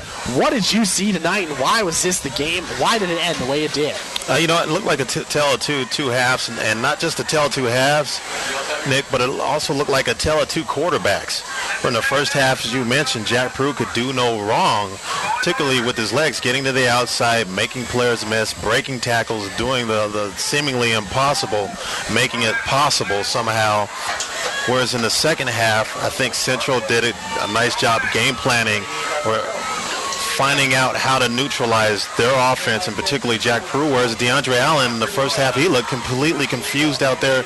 He looked very timid, very skittish, whereas in the second half, something clicked inside of him, and once he got clicking, he started getting his feet set, started throwing strikes to his receivers, completing passes, and then he started opening up his ground attack on offense. He became, in essence, Jack Prue, making, very, very impressive runs, making impressive gains with his legs, and being able, in addition to that, being able to throw the football, which Trevor Browne they weren't able to do all night long. Whereas Central High, with DeAndre Allen, it looked like he wasn't going to be able to get off offensively with the aerial assault, but he was the one that really impressed me in the second half with his ability not only to run the football, but particularly to throw the football in the way that he located his targets. And you have to give kudos to that Central offensive line. They did a great job blocking for him, giving him a lot of time to sit back there and deliberate and decide where he wanted to go ahead and deliver that football. Your Arizona Rattlers player of the game, the Central Bobcats quarterback DeAndre Allen finished up with 107 pass yards and a touchdown through the air and 129 rush yards with 2 touchdowns on the ground. Your final score from Trevor Browne High School, Central Bobcats 28, Trevor Browne 14 for Armand Williams. I am Nick Frank. Thanks for joining us here on AI365.com. Join us right after this on AM 360 for the Friday night wrap-up show, and join us every week on Friday nights for your high school football action. So again, for Armand Williams, I'm Nick Frank. Thank you, and have a great night.